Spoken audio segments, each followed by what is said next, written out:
Get ready for a powerhouse of inspiration. Principal Baruti Kafele, a highly regarded educator and a transformational leader, Principal Kafele has spent over 20 years in New Jersey's urban schools, making a lasting impact as both a master teacher and a turnaround principal. Under his leadership, the mighty Newark Tech transformed from a low-performing school to one of America's best, as recognized by U.S. News and World Report 3 times. A recipient of the prestigious Milken Educator Award, Principal Kafele is one of the most sought-after voices in school leadership and equity. He's delivered over 3,000 keynotes, workshops, and seminars across the nation, authored 13 books, including 7 ASCD bestsellers, and continues to empower leaders through his live-streamed AP and New Principals Academy. Please join us in welcoming the extraordinary Principal Baruti Kafele. And we are live. Good morning. Good morning. Good morning. Good morning.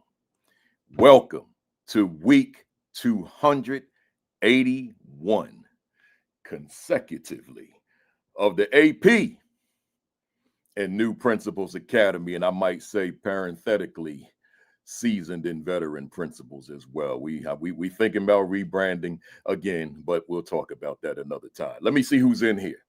We got Mona Obamolak in the building, down in Orlando, Florida. We got my man Michael Benton in Cincinnati, Ohio, Constance Sherrod in Pearl, Mississippi, Dr. Rachel Edeweckett in Maryland. Hey, Doc, I was looking for the TED Talk, the TEDx Talk, and I can't find it. Tell me where I can find that speech, please, so I can watch it. Tell us all. Just put it in the chat. Robin Snowden is in the building. Haram Bey from Fresno, California. Grace Castaneda is in Kyle, Texas. Yolanda McKinney is in Texas. Rodney Richardson is in Hampton, Virginia. Elisa Rivera is in Rhode Island. Where we at? Takesha High is in Virginia. Arlette Johnson should be on soon again. And sunny, she says, sunny Connecticut. Yeah, it's sunny Jersey here too, Lee, sunny North Jersey. Nadira Coley, Brick City, Newark, New Jersey. Ronald Pugh, Cedar, Texas. Fatima Nelson, Pennsylvania. Nolene Martin, North Texas. A lot of Texas this morning. Dr. Sonia Matthew, NBCT. Down there in Maryland, the Maryland Maryland Association Elementary School Principals Assistant Principal of the Year. Mackenzie Session, Oklahoma. Peter Finch, Superintendent out in West Valley. I was going to say down. They ain't down nowhere. They out. Out in West, in Yakima, Washington. West Valley School District number 208. Lysandra Brackens is in the building, North Carolina. Underwood, Oklahoma. We got Oklahoma in the building today. We got Hassan Sabri, South Jersey in the building. Charlene Hottie, Norfolk, Virginia. Otis Kitchen, Principal Otis Kitchen II, Tampa, Florida. Where we at? AP Patrick Lawrence is in Connecticut. Marsha Poe, she's going to be on next week, finally, along with 2 others. It's going to be a good one. It's going to be a good one. 2 other, we fam next week. We fam this week. Stacy Joy is out in Los Angeles. Good to see ya. We got Alicia Scott, Olive Branch, Mississippi. Doc McKeever Jeter, retired principal Doc McKeever Jeter, Calumet City, Illinois. Stacy Ann Barrett, New Orleans. The queen of the castle, Kimberly Broughton Kafele. She's in the building. Y'all notice how I smiled when I said her. Oh, let me keep going here. We got Jacqueline Harriet in Nova Scotia, Canada. Man, I hate I'm going to miss that conference, Jacqueline. I need to be there, man. I need to be there. Change that date, right? September. Devon Vance Daniels is in the building. She's Jersey. David Bell, Benton Harbor, Michigan. Josh Tovar. He said, Buenos dias, jefe. And I say, Buenos dias back at you. Where we at? I'm getting ready to shut it down. We got John Herricks in the building. We got Kimberly Broughton. Is this my wife, Kimberly, or is there another Kimberly Broughton out here on YouTube? I don't know. Hey, Kim upstairs, we got to check that out. Is that you? Or is there a doppelganger out there, however you pronounce that word? We got LaKenya rolling in the building. We got Principal Sean Hurt. Let me just say this, y'all. Sean was as always dropping jewels. Let me put y'all on mute for a hot second. All right. We got Sean Hurt. He was dropping them jewels. And Sean, it comes on. Sean Turner, thank you. Sean Turnaround Principal every Saturday morning at 10 o'clock. These are the Facebook Live platforms. We're on other platforms, but that take too much time to list all of those. So Facebook Live, 10 o'clock Eastern time, Sean Hurt, followed by Create and Educate, 10:30 with Dr. Sheikah Houston and Dr. Tammy Taylor. They out speaking today. They doing their thing. And then myself at 10:55. I'm thinking about moving us to 11. I'm thinking about it. Just put that on in your calendar that I may move to 11, and that would be the 1st of October, right? And as opposed to 10:55, just to maximize Create and Educate, who come on until 11, right? And then Josh Tovar and Dr. Madi Moreno on Sundays at 5 o'clock Eastern, right? 4 o'clock Central Time. That's the we call ourselves the Fantastic Four, but the Saturday crew is Super Saturday. So it's not just this platform, it's all of us, right? And I'm gonna stop it right there. Oh, that's Kimberly Broughton from Chicago. So Kimberly Broughton, wife, maybe that's your distant cousin, right? Right. So where Kimberly Broughton in Chicago is in the building. Oh, so I see you, Doc. It's not out yet. That's Dr. Rachel Edeweke. So we're looking forward to seeing it. I'm gonna close on my former student. Anytime I see my former students, before I shout them out, let me tell y'all something, man, and then I'm gonna get going, man. When your former students that weren't your students in like almost 15 years, right? But they still see it not robbery, see it fit to jump on the social media page or to jump on the AP and New Principals Academy. Man, I mean, does it get any better than that? I'm serious. Does it get any better when the former students still think you somebody? So let me read what Jay Harris said. I'm gonna put it on the screen. It's one of mine. He said, good. He said, meant to say good morning. He's typing fast, probably good to one of the best to ever do it.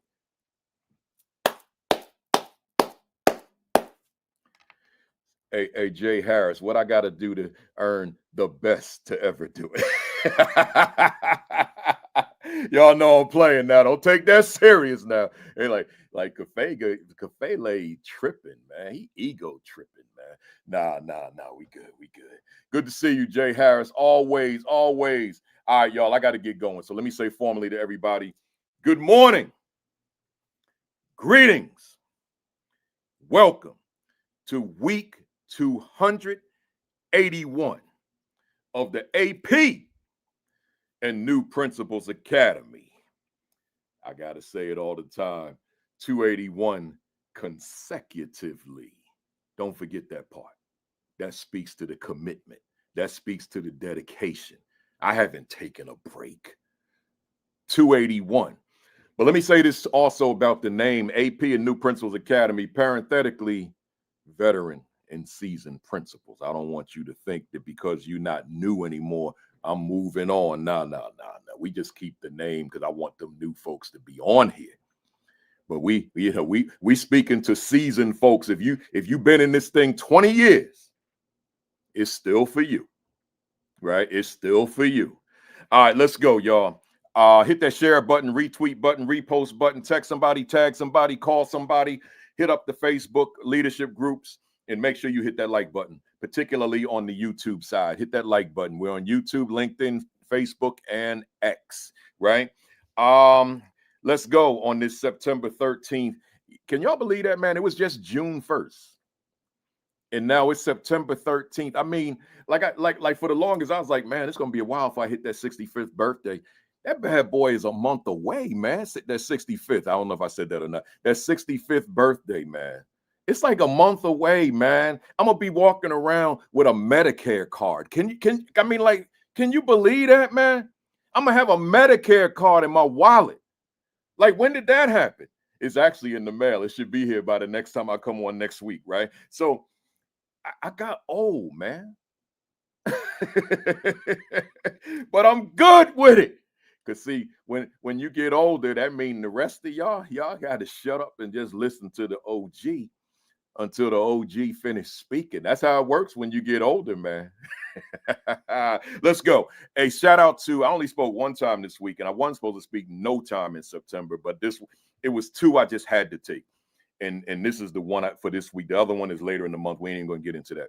The administrators of color preparing for the future conference in Indianapolis, Indiana, man. Woo, man. I had a good time, man. I had a good time. And they gave me all this time, man. I took my time singing them love songs. And that's what I told them. I said, oh, y'all gave me this extra time. I'm going to take my time singing these love songs. You know, that's Luther Vandross. That was one of his lines before he would sing. And I took my time singing them love songs, baby. And we had a good time out there. So shout out to them. Administrators of color preparing for the future conference in Indianapolis, Indiana. Welcome to the first timers. But if this is, in fact, your first time, you've missed 280 sessions. So can you see them? Of course. People ask me all the time, do you record these? I'm like, and I got to make that voice when I say, do you record these? like, are you kidding me? Right? So, yes, we record them. They're all over Facebook, X, LinkedIn. But YouTube is really the spot to go to because they're all there. Right? You don't have to scroll and scroll and scroll. Just go to YouTube. Hit the subscribe button. We're at 24,500 subscribers. Yeah, you heard that correctly. 24,500 subscribers. Hit the subscribe button, and then it'll give you a notification bell to click. Click that as well. That way you'll be informed when we go live. And I only go live for this. I don't use this channel for anything else but this as far as lives, right? So make sure that you do that for me. Do that for us, right? Ooh, I didn't bring my book over here, so we'll just grab this one. Do you have this yet? Somebody, they called me yesterday. I don't know if the client wants me to put it out there, so I won't, but the client hit me up yesterday. We just ordered 325 copies, right? Another client, I mean, man, just hundreds and hundreds. People, just people ordering them by the hundreds. And I'm blessed by it. That's it. I'm blessed by it. I hope that would happen when I wrote it back in May of 2024. What is my value instructionally to the teachers I supervise? The most important book I've ever written, the most significant book I've ever written, the most important book that I will ever write. I just can't imagine that anything that I write subsequent to this is going to have the same impact as this book, the same magnitude as this book. Because this book addresses where the rubber meets the road. Instructional leadership. Outside of school safety, there's nothing that we do that's more significant as leaders than this, right? This is it. But there are other things that have to be in place to get to this, such as the culture of the building, right? But we talk about all that in here. If you don't have a copy, go to Amazon right now. Just hit the other tab on your Chrome browser or whatever you want. Go to Amazon, get yourself a copy. Or you can go to the publisher, ASCD. You can go to anywhere where education books are sold. You can go online. They have it. But I always say Amazon because that way I can monitor the sales ranks, right? If I could be honest with you. So go there, right? Enough said. Let's go. I got a monologue, y'all. No, I don't. I got something to say. I forgot. Before I get to the monologue, let me say this. Some of you may have anticipated I might say something about the week. I'm not, right? Not a word. But in terms of the obvious, but I do have something to say about the week, though. Evergreen High School in Evergreen, Colorado, kind of got lost in the media, and I would be remiss if I didn't mention the once again shooting at a school. In this case, a high school, Evergreen High School in Evergreen, Colorado, where I'm sure you all know, but I'm sure there's a lot of people that don't know because it kind of got lost in the news cycle. But a 16-year-old student at that school brought a whole lot of ammunition, did a whole lot of reloading, and shot two students who were in critical condition. I don't know if either one of them has transitioned. The last I read, they have not. They're in critical condition. But the school is closed. It was closed last week. This happened on the 10th, and it's probably going to be closed a portion of next week because there's so much damage in the building, so much to clean up, because the shooter, 16-year-old, who became, as they say, radicalized by some website, brought in weapons and just shot up windows and walls and lockers and so forth. So there's a lot of cleanup and repair to be done. But I just want to acknowledge that's the staff of that school. I don't know if any of them tune in. I know that I think I've spoken in that district. I'm not completely sure. It's Jefferson County, but if I didn't, I spoke very close to there, because I'm always around that Denver area, and they're not too far from Denver. So just want to acknowledge, my thoughts, my prayers to the staff and students and administration of Evergreen High School in Evergreen, Colorado. The other thing I want to acknowledge, because these are things I just would be remiss. I don't want to get political on here, but I do want to acknowledge the students of Alabama State University, students and staff and community, Bethune-Cookman University, Clark Atlanta University, Hampton University, where my daughter graduated from, Southern University and A&M College, Spelman College, and Virginia State University. Those are all HBCUs. I wrote a post the other day and wrote HBCU, and somebody didn't know what that meant and decided to trash me. And that person was added to my block list. But it means, for anyone that doesn't know what that means, historically Black colleges and universities. So this person thought I was talking about something way out in left field, because they never heard of the initials HBCU.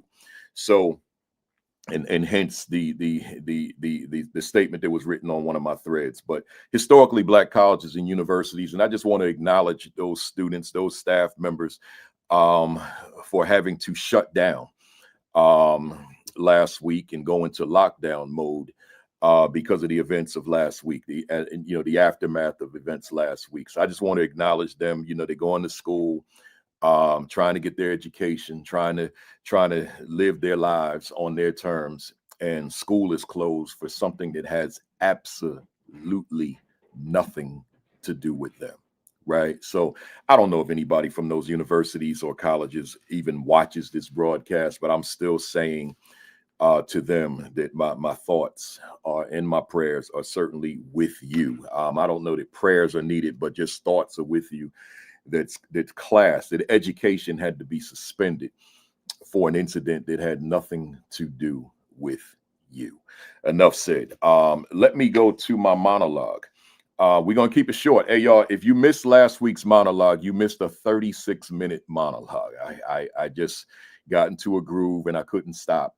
And but I will say this: if you didn't see it, and as I think most of you would know by now, I do extract the monologue and make it a separate reel. And you can go to the YouTube channel, AP New Principals Academy, or you can just scroll on my Facebook page, my X page, or my LinkedIn page. I've never promoted a monologue a week later, but this one I will. It was called "I Quit My Job ... twice," and I encourage all of you to watch that video. All of you to watch that video. I quit my job ... twice. It was a true story. But then it was also about the fact that these positions can be very stressful, and we may do irrational things as it relates to our employment. So I want you to watch that. But I also want you to watch the session, if you didn't see it, which was called Mental and Emotional Stability for Leaders, right? Mental and Emotional Stability in Leadership, something like that, right? I don't even have the exact title in my head, but that's something like that. Check that out. So we were on 3 hours last week. That's the bottom line, right? It was long, but it was strong, right? Let's go. Monologue will be short today. The topic is, who is that leading the school that I lead? Let me get that to you again. Y'all might not have caught that one. Who is that leading the school that I lead? The obvious answer is, as me leading the school that I lead. That's you leading the school that you lead. That's the obvious answer. But you know something, y'all? I want to be unobvious on this one. I want you to do something for me. I want you to remove yourself from your school. You're the leader or an AP, but I want you to take yourself out of the school for a second and then keep your leadership in the school. Y'all hear me? I want you to remove yourself from the school, but keep your leadership in the school. And I want you to observe you, right? Observe you without you being in the school. So it's like you on the outside watching a film of yourself. And I got these 10 questions I'm gonna throw at you. I'm gonna give very little commentary, if any, because I just want to keep this short. As you're watching you from afar, leading your school, again, who is that leading the school that I lead? Question number one, what is the quality of his or her? I'm gonna do these interchangeably. So first one, his. What is the quality of his attitude as the leader? So in other words, you stepped out and you watching you. It's like you watching footage of you. What's the quality of his leadership as the leader? I mean, what's the quality of his attitude as leader of his school? Meaning to you, just to make sure we're on the same page, what is the quality of your attitude? But it's you watching you. So as you watch you and you gauge the quality of the attitude of the person that's leading your school by way of their actions, you're able to gauge their attitude. What are your thoughts? What's your takeaway? How you feel about the quality of the attitude of the person that's leading the school that you lead? Number two, what is the quality of her relationships with staff? So you've removed yourself and now you're watching you lead and you're watching you engage with staff in the various different facets of how you engage staff, whether it be pre-observation conference, post, interaction in the hallway, whatever it is. What is the quality of her relationships with staff? That matters. Again, I told you I ain't doing no commentary, because if I start doing commentary on any of these, it'll take the whole day, right? So let's go. Number three, what is the quality of his relationships with students? What's the quality of those relationships with students? That's you watching you. Number four, what is the quality of her leadership instructionally? What is the quality of her leadership instructionally? Let's go. Number five, what is the quality of his leadership relative to school culture? Again, you stepped out. You removed yourself. And now you watching you lead your school, or said differently, who is that leading the school that you lead? Sometimes we're so in it, we don't see ourselves. And if we would hit the pause button, like the young people say, pause, right? Hit the pause button and step away from it, right?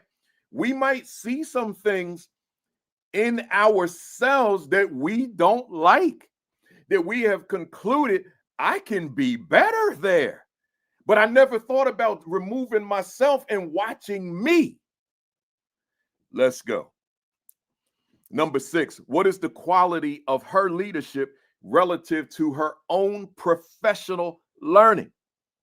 So we could become so inundated with the work that we haven't taken the time to figure, man, I haven't read anything in a year. I haven't listened to a podcast in a year. I do listen to the AP and New Principal Academy, but that's it. So what else are we doing?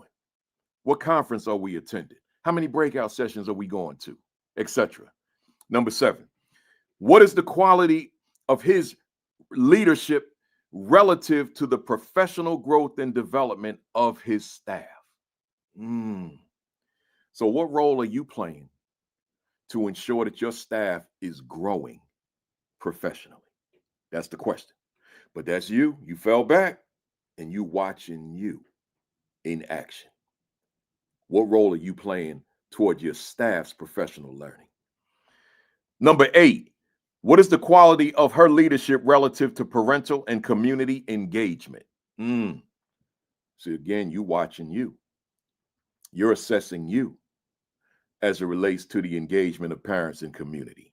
Number nine, what is the quality of his leadership relative to planning, organization, and time management? That's a whole 3-hour session, y'all. Because I know back in my solo days when I was doing these solo, I spent 5 Saturdays on planning, organization, and time management back in the early days when we were in our first 52 sessions when it was just me every week, right? So, but I'm asking you, fall back and look at you from a distance with a critical eye. And who is that person leading that school that you lead as it relates to planning, organization, and time management? It matters. And then finally, number 10, what level of attention is given to her self-accountability as the leader? So it's easy to point fingers, man. If this one could do right, if this one would do right, this and that, the parents, the community, the neighborhood, all that kind of thing. But this question is asking what level of attention is given to her or his, I'm using them interchangeably, self-accountability as a leader. So to close us out, I wrote these 5 follow-up questions. Would you like working for you? Think about that. Would you be somebody that you would want to work for? Think about all facets of your work. Would you be someone that you would want to work for? Number 2, would you enjoy working for you? I think my staffs over the years enjoyed my leadership, you know, because I really believe that. Did I have somebody in the building that didn't like me? Of course, we all do. Right. But I don't mean the individual that just got a chip on his or her shoulder for whatever reason. But I'm talking about collectively as a staff, because I wasn't difficult to work for. You know, my custodians might have been a little ticked off with me because, you know, like I told y'all many weeks ago, that bathroom had to be as if we was in the downtown Hilton Hotel. Right. It had to smell really good in there. Right. If I can, I hope I can use this word. If you could smell urine in the bathroom, then we had an issue, myself and my custodians, right? So I can't make it look like the one at the downtown Hilton, but I needed to smell like it, right? I needed to have the same level of cleanliness. So they were probably a little upset with me because I was a stickler for that, right? Amongst the cleanliness of the building, I used to walk the building every morning and do the white glove thing with the dust on the windowsill, right? And so, you know, so they didn't let me know, but I can only imagine. You know, but old buildings. All right, I can't make the building new, but I can at least keep it clean, right? So that was important to me. Number 3, would you appreciate working for you? All right, no commentary with that. Would you grow working under you? So I'm just asking, how would the experience be working for you yourself? So would you grow working under you? And lastly, what would be the overall experience of working for you? I just want you to imagine you working for you. And what would be the overall experience of working for you, working under you? I would dare say to all of you as I transition to my guests, take them bottom 5, right? And if you didn't get them all, just rewind the video later. Take them bottom 5 and own them. Put yourself in the place of your staff and ask yourself, are you really somebody that someone would want to work for? But let's take it a step further. Are you someone that a staff member would be willing to proverbially run through a brick wall for? Or are you somebody that they can't wait till it's time to go home so I can get the heck away from you? That matters, y'all. Take them 5 and own them, but take the previous 10 as well. All right. I got guests today, y'all. So let's go. My topic today is never undervalue the significance of leadership. Let me say it again. Never undervalue the significance of leadership. So let me bring my folks on up here. Let me bring them on up here. And we got fam in the building here. We got fam. So we got Principal Kenyelle Session from Oklahoma City. She's in the building. No, she's from Oklahoma. I shouldn't say city. She's from Tulsa. And we got Jasmin Harris, Jasmin Brown Harris, who's also fam of the academy, and she's coming to us. It's called Linwood, I think, school district, but she's a product of LA, as she said in the bio. As I'll read, she's from South Central, and then we got I got to say this first, y'all. This is my homie. This third. but I've been calling him by the anglicized name for like what 30 years, and about that, something like that, right? So I've been calling him Josh, and he decided, because Josh is Haitian and the language is Creole and French, and he decided quite a few years ago, we ain't doing that no more. I need to be called by my name of birth. And I'm struggling, man, because I've been knowing him for 30 years. Is Josh, right? So Josh Falaise, I might add, and that part's wrong. So now I wrote it phonetically, and then even that wasn't right. So he was working with me off camera. So let me see. Josue Falaise. I'm trying, Jay. I'm trying, man. I'm trying. You can't learn French in a day, brother. So just work with me, man. Josue Falaise. There it is. But let's add that hard work you did. Dr. Josue Falaise or Docteur Josue Falaise en français. There it is. Hey, fam in the chat, practice that. Right? Practice that. Say it one more time, Doc. Dr. or Docteur Josue Falaise. Falaise. I got that part. Right. Hey, man. And young women. I'm glad to see y'all. I'm glad to see y'all. And I'm ready to get into some conversation. But first, let them know who you are. Hey, folks, do me a favor. Hit that repost, retweet, share, like, all of it. Right. Let them know we're here, we live, and we ready to go. Let me let y'all know who's on the call. We got Principal Session. She wrote her bio. I love when folks write their bio in first person. Let me read it to you. She said, I'm Kenyelle Session for the second time in my 40 years of life. I've had the privilege of being Kenyelle Waiters and Kenyelle Williams, under which I achieved notable accomplishments personally and professionally associated with both identities.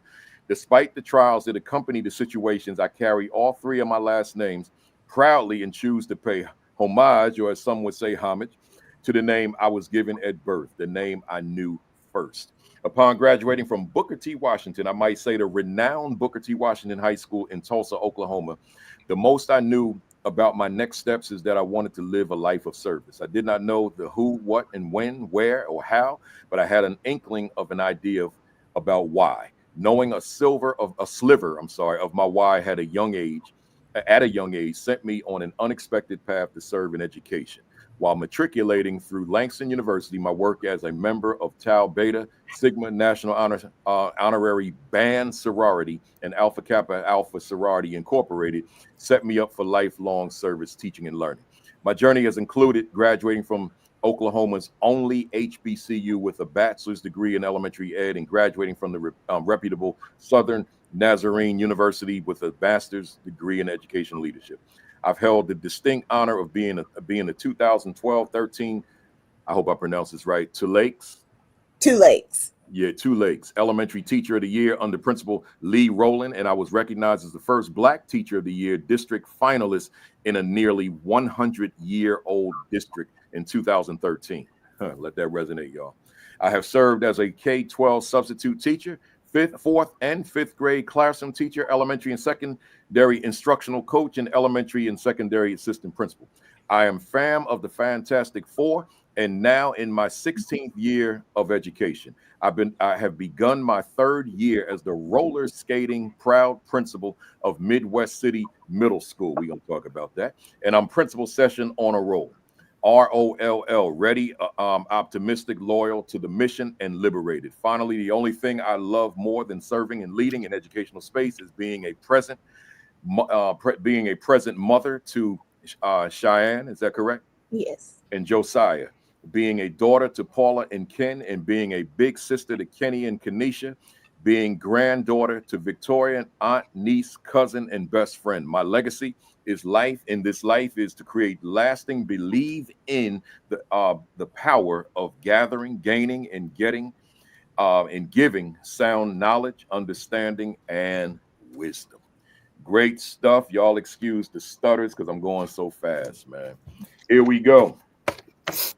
Another fam member, Jasmin Harris. Jasmin Brown Harris is an accomplished educator and transformational leader with more than 25 years of experience in the field of education. A native of South Central Los Angeles, she began her career as a middle school social science teacher. So again, social science teacher. She later earned a professional clear teaching credential and master's in educational administration with an administrative services credential.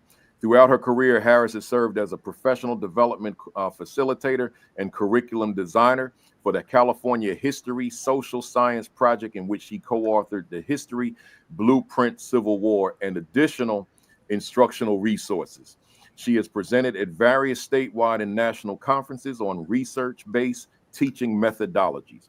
Currently, Harris serves as an elementary school principal, where she leads with the focus on equity, community engagement, and student success. Her school is a gold and two-time platinum award-winning California PBIS school.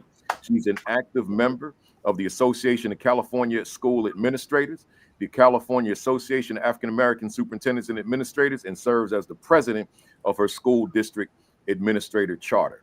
She is currently a second-year doctoral student and student ambassador at the USC Rogier School of Education.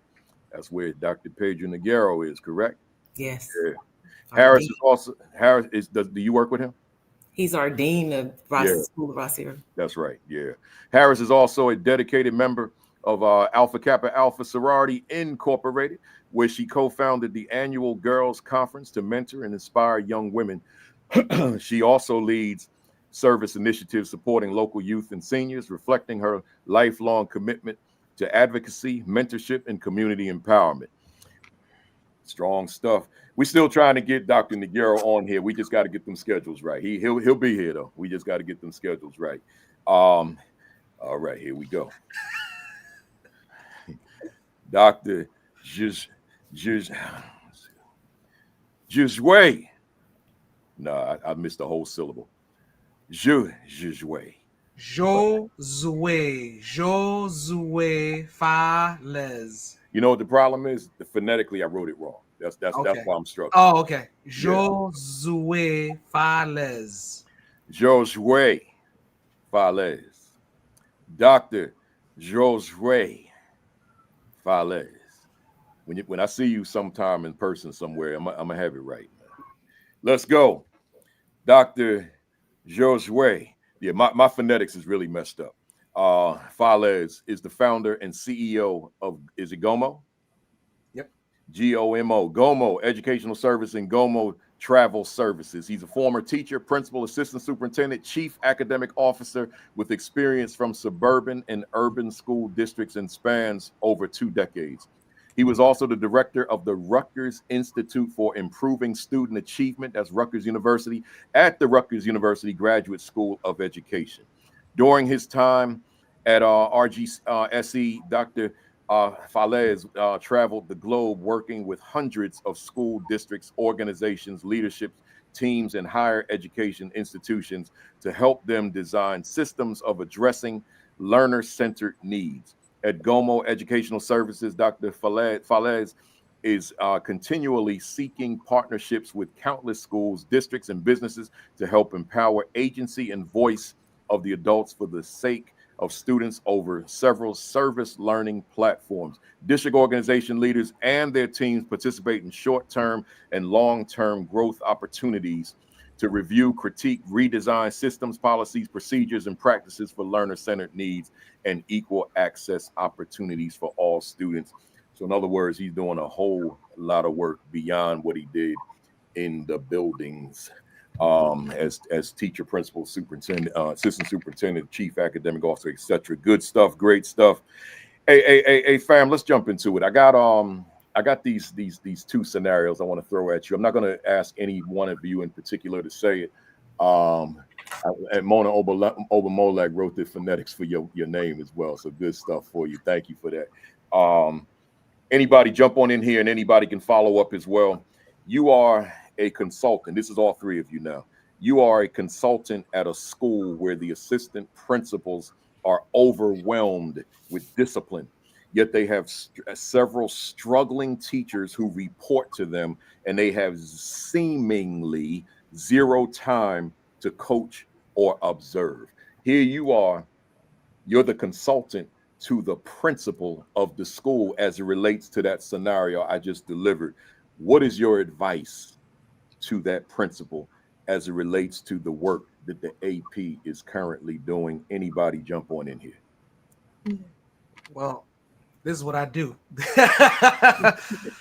Jump on in. One, it's leadership coaching or leadership mentoring, one. And when it comes down to, I guess I'll use myself as an example. When I first got into education in Kenyelle, I was a substitute teacher in your building when we first became VP. Yeah. And growing up, I got out the Army at that time. And people saw that I was an active duty former military police officer. When they see that in my resume, their first thing was, you gonna handle discipline as a black man. And that led to a lot of different things. And then when it got to a point when I became principal, it's like, how am I going to get this instruction when they're all looking at discipline? So I've been in schools, it was always about the discipline. So someone just kind of helped me with instruction and then said, focus on instruction, and then you'll be able to handle, because now the teachers can be able to teach towards that. But the first thing is coming in with a vision. And I one of my biggest things as far as leading change is to start the change is create the systems for that change. And it starts with that vision first and foremost. So that way, if you're communicating the vision nice and clear, that lets everyone know from the start, like, this is where we're looking to go. Second thing is follow through with that vision. So if it's, it could be like an instructional focus as far as like changing the school and having some sort of theme about it being like a school of change or empowering people or whatever it may be. That's that vision. What are you doing to systems to establish that? And then the follow through for it, because people don't see realness until they see real. And that's really enacting that with your non-negotiables. When people violate it, you're holding them accountable, supporting them, guiding them. And then the last thing is, so I don't talk too long, but it's also creating the structure for like, how do you develop people in that, within that vision, goal, and work. So if you need to create a PLC, you as the principal need to first of all work with the assistant principal, because they may not know. So once you guide and support them, then and as a consultant, I now guide with you. So like, I'm doing walkthroughs with principals and VPs because I'm looking for integrated reliability. Are you saying the same things? Are you seeing the same things? Yes, I have almost 30 years of experience. I can see things and I can walk in a matter of minutes and I'll tell you, so-and-so's doing this, so-and-so's doing that. Did you see that? Why didn't you? You're doing wall walks. Did you see this? What is the expectations for what the bulletin boards need to look like? And if you're setting plans for lesson plans and critiquing it, what is your plan for doing that, holding that accountable? So creating those systems towards doing that, holding people accountable, creating that vision, making it clear, and then follow through, no matter how long, how hard it is. That's when it starts building, and know that it will not change overnight, but your consistency, your conviction is what's going to help change it over time. And it starts with the number one leader, the principal. I love it. And before either one of you jump in here, let me just say to the fam out there, principals, to the principals out there, I hope you heard that, because you know, my at the core of my work is the assistant principal these days.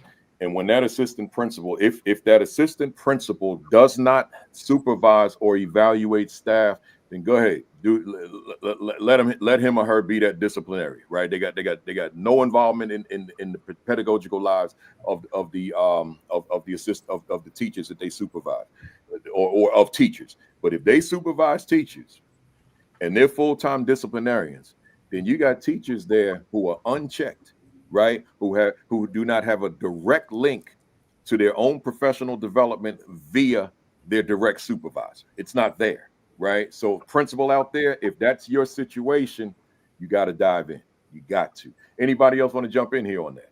Just to add to what Dr. Falaise was saying, is if you're having a situation where APs are overwhelmed with discipline, we need to go back and look at culture. As a consultant, I would definitely look at the school culture and see if our team needs some professional development on emotional intelligence and building relationships with students and getting to know the families and actually seeing what the cause is behind the behavior and looking at what type of multi-tier systems of support you could put in to support these students and motivate them in the classroom. Sometimes it goes back to the basic classroom management and working with teachers on what are the appropriate methods to work with students. Sometimes there's just a disconnect in relationships and Now we have so many generations of teachers that are working. Some things that work with millennials when we talk does not work with our new alpha generation. So what are some of those techniques that we can model for our teachers and be supportive? And as APs, showing our APs how to strategically navigate their day. So if you have high influx of discipline issues, maybe have those APs travel to the discipline. So then you can get two things done at once. You're able to observe the behavior of the students, but also you're able to support that teacher with classroom management. So you're also able to coach at the same time. Go ahead, Kenyelle. Principal, I should say principal session. And just to add to that, both of those, the vision, the culture of the school, and to the latter part of what you spoke about, Principal Harris, is this exactly one of the reasons why we invested in mobile desk this year, is because we are actively changing the culture in the hallways and in the classroom. So we've got to get out there and be mobile. And then to add to that, I know it's a little early, but as a consultant and as a principal, I'm going right here. Oh man, I appreciate that. But more specifically, when I'm talking about my APs, I'm going to chapter 8. I'm talking about maximizing our leadership team. And when we are wanting to create that change, when it comes to the vision work and the culture work, we've got to start with the team, maximizing our team. And the only other thing I would add to that, what has already been said, is prioritizing our schedules and protecting our time. Those would be the other aspects to that work and to making that work last. Love it. Love it. Thank you. Let me give you the second scenario, then we get to our individual questions. There's a new principal out there somewhere on this thread who was a phenomenal teacher, a phenomenal assistant principal, but is overwhelmed. This is a first-year principal, is on here, I'm just assuming, but is overwhelmed by the duties and responsibilities of principal leadership. This new principal isn't getting much sleep, rest, me time, recreational time, family time, friend time, nor downtime, and is putting in 12-hour weeks, weekdays, I should say, and working all weekend. What is your advice to this new first-year principal? Anybody jump on in. So I'll just kind of give a little bit of a repeat, but prioritizing your schedule. I will say this was nearly a reality just 2 years ago for myself. And had I not sat back and aligned my priorities and made those necessary adjustments, then that's the way that things would have continued. You also have to set those boundaries in empowering your front office managers, your secretaries, to help you continue to protect your schedule. Those are your gatekeepers. Those are, yes, they are the face of the school, but they are also that is your gatekeeper who is going to help protect your time. And then within that, again, you've got to have those people that are going to hold you accountable to your schedule. That matters most. And you've got to be intentional about scheduling your personal time, scheduling your me time, writing it down. It might sound silly, but at the same time, when you've got that pretty little calendar, your pretty little planner, you write in there your me time. You schedule your time with your family. You schedule your time to eat, and write it down, writing it down and making that vision plain. Love it. Love it. And I would also like to add to that, building a support system is very important. Getting some good mentors that you can connect with regularly, just to be able to look at how some of the problems that you're looking at, some people have already been through them. I mean, even something simple as a group chat, throughout the day, if you're doubting yourself, reach out to that team of experts that can support you. And also know that you are an expert and that you have to trust the decisions that you're making. Because as a new principal, sometimes you're getting hit with all of these different groups. And you have your parents, you have your students, you have community members. all of them are asking at you, and it can become draining at times. So just being able to connect with someone that can model for you what it's like kind of calms that stress factor. I know my first year as a principal, I think that was the first thing. What is priority? What is something that I have to do now versus looking ahead, stressing off October, and we're in September? How do I navigate all of the things I have to get to done in September, but also look ahead? And that is going back to what Dr. Sessions said, bring your team in, build capacity. And I know as a new principal, it's also difficult because you don't know your team yet. So you got to study your team and look at how you can scaffold, different tasks to them. I love it. I'm also going to state, because that was a problem for me. Probably not just one school, but two schools. When you step in first year, because you don't know everyone, you want to try to get to know it yourself. For those people that, I guess, the OCD and type A individuals, you kind of got to go through that yourself initially.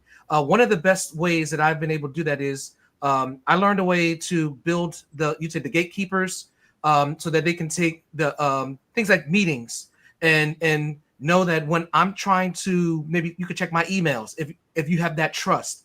I used to build the team with like PLC leaders, where initially I'll run the PLCs, but then I met with them to build their capacity so then they can take the PLC work themselves and track it, take the work themselves. I used to have coaching days and office days, but again, that's something that you have to develop over time. But so these are things that I basically established. And if you can't do the coaching days and instructional days, coaching half days, instructional half days. And again, that's where the gatekeeper is going to be able to hold that. So when I would meet with my previous secretaries, it'd say, what were my emails? What were my phone calls? And they handled everything. One of the biggest ways also is, and again, you got to get to that point. I didn't have a desk in my office. Like, there was no desk, because I built the capacity of my secretary so well. She handled everything. And people thought I was leaving. I'm like, no, I'm staying here. I'm becoming more efficient. And I, filing cabinets, desk, all out of the office, it became more of a conference area, so it can really coach. So these are the kind of skills that I help with principals and vice principals that I coach now. How do you do that? How do you build towards that? But it's something that's over time, and support them, and then they eventually see it, and then they can do it themselves. But it's also like comfort, because if you're so used to having control, how do you kind of do that? But it's just, again, first starting with, how do you let go? How do you build your team? And then getting those gatekeepers on the same page, and trusting that you can hold them accountable to hold you accountable.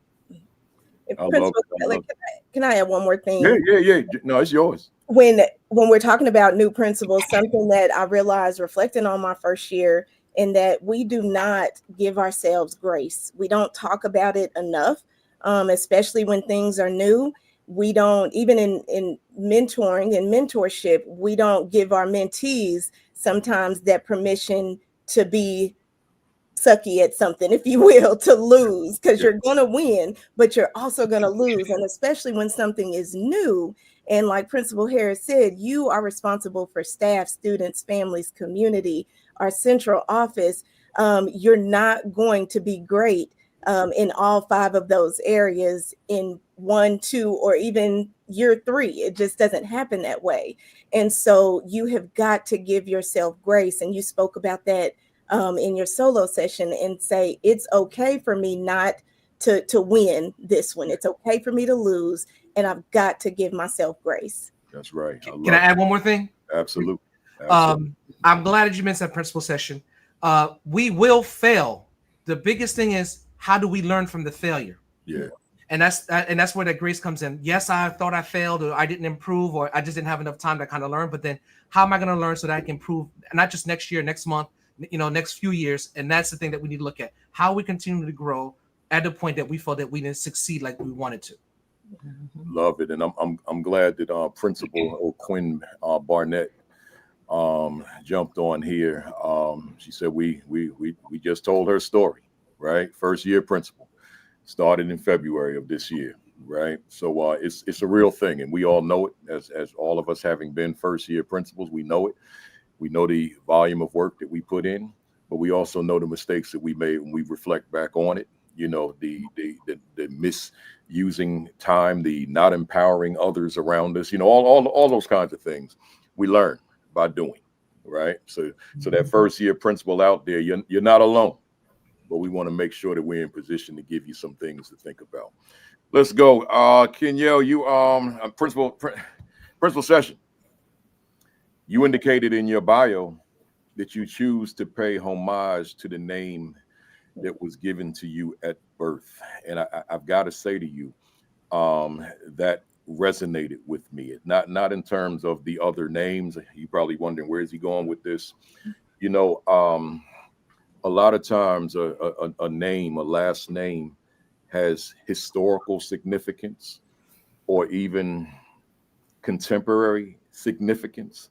And when I read that, and again, the quote that you choose to pay homage to the name you were given at birth, what is it about that name that was given to you at birth, session, that you pay homage to it? So for me, it definitely goes back to my healing process. I'll say that throughout my life, I've, of course, experienced, like all people, many ups and many downs, transitions in life. And throughout those transitions, I've taken on multiple identities. I've been a victim. I've been right there in it with imposter syndrome, all the things in my personal and professional life. And so as I continue to take a look at things that I've gone through and stay in my healing process and do the work of healing, I look back at my baby girl, and I saw Stacey Johnson, who helps me through a lot of this work on here. I look back at baby girl Kenyelle.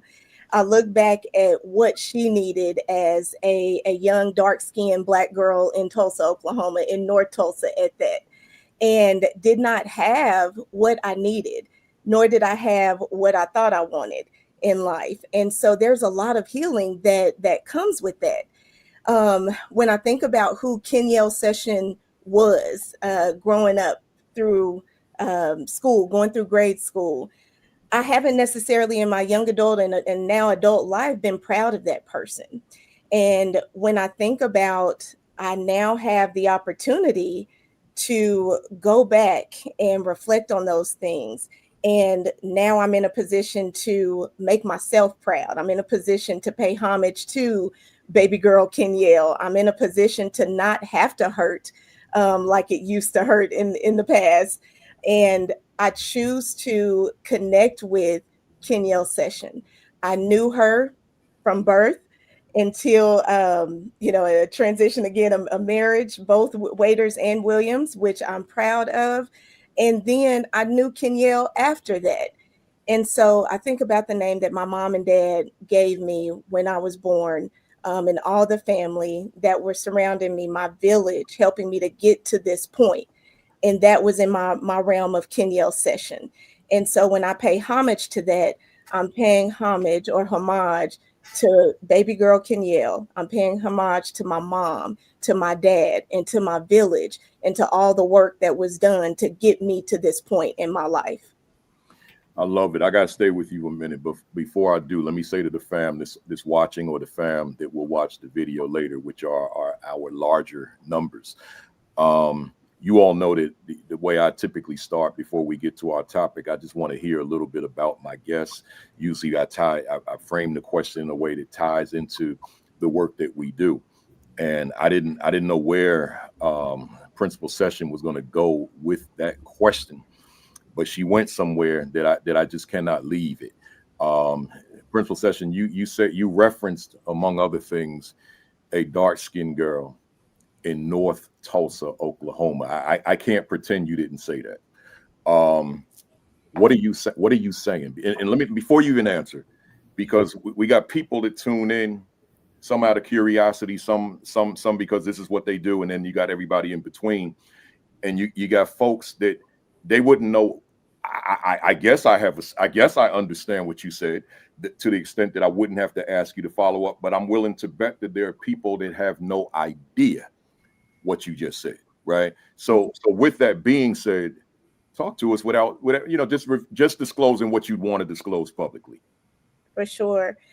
Well, I'll say a very public stigma that North Tulsa has because of cable TV is the First 48.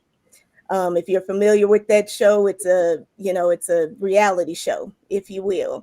And there's a stigma, especially in Oklahoma, where Tulsa is, for terms that most may understand, it's ghetto, it's hood, it's the projects.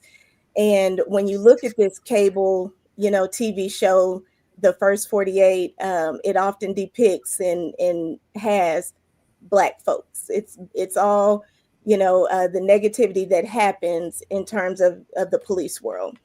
And so when I reference North Tulsa, that's not the North Tulsa that I knew. That's not the North Tulsa that I grew up in. I was proud to be in North Tulsa. And when I say a dark-skinned girl from North Tulsa, I was in that. Yes, that was a part of our reality. What you do see on cable TV, that was a part of it, but there was so much more than that. And I'll go in this direction as well. I was also living in that. That was a reality for me as a child. And at the same time, my parents had made a decision at that time to place me and my sister in a Catholic school, which was the direct polar opposite of the neighborhood we grew up in. And so here I am in a Catholic school where the only other person that looked like me was my little sister in a K-8 school. And then we go home to a whole different world. And so when I reference my skin color, in the neighborhood, whether it was, jokes about being dark or, not being light enough or, jokes about living in North Tulsa, the things that North Tulsa has been known about, though I've mentioned that because those are all contributing factors to what led me to where I am today. It would led me to how I lead today. It led me to the beliefs that I have today. Because I have taken in all of that. And again, I go back to it's part of my healing. It's part of the healing work that I do in leadership. I love it. I love it. And if you and I were on here one-on-one, we go a lot. We keep going on that. I ain't gonna do that here, right? Or we be on here till 4:00. Let me. I want to stay with you. I got three short ones for each of you. So let me stay with Principal Session on this one. Doc, I called you Doc, but you one day. You referenced Booker T. Washington High School in Tulsa, Oklahoma. And I happen to know that high school. It's a renowned high school. Those of us who study history, we know that school exists. We may not know all the ins and outs, but we know that school exists because of our understanding of history, right? So my question to you, for the fam out here, and I see you, Kenyelle. Good to see you on here. What is the significance of Booker T. Washington High School? I would historically speaking, it is definitely the legacy. Booker T. Washington is located in North Tulsa. And I would say, even at the time when I was a student there, I didn't necessarily know, I didn't recognize, and I'll even admit at that time, I did not appreciate the rich opportunity that school had afforded me. I just didn't know it at the time. What I say now, being a proud Hornet, Booker T. Washington Hornet, being a graduate of that school is the epitome. It is the blackboard illustration of legacy. Legacy being, speaking historically, that it's long lasting. Nothing like that can be duplicated. It cannot be replicated. And there's a sense of pride that if you didn't go there, if you didn't step foot in there, if you didn't walk those halls, then you just might not understand what we feel on the inside. As an adult now, I can say when I didn't appreciate what I was in when I was going through it those 4 years, I can absolutely say, because of the strong legacy and the long-lasting legacy, I can't deny it. Whether I knew it or not, as an adult, those things were put on me as an adult, those things I'm able to reflect back on and say, you know what? I got that because I'm a graduate of Booker T. Washington High School. When I got to Langston University, I was able to say, I know this because I'm a graduate of Booker T. Washington High School. And so again, it's just the blackboard illustration of long-lasting legacy and the impact it has on lives. And then when we talk about the massacre, which I'm not going to get into because then I will definitely be sidetracked from our topic, but very little remained in terms of structure, in terms of buildings.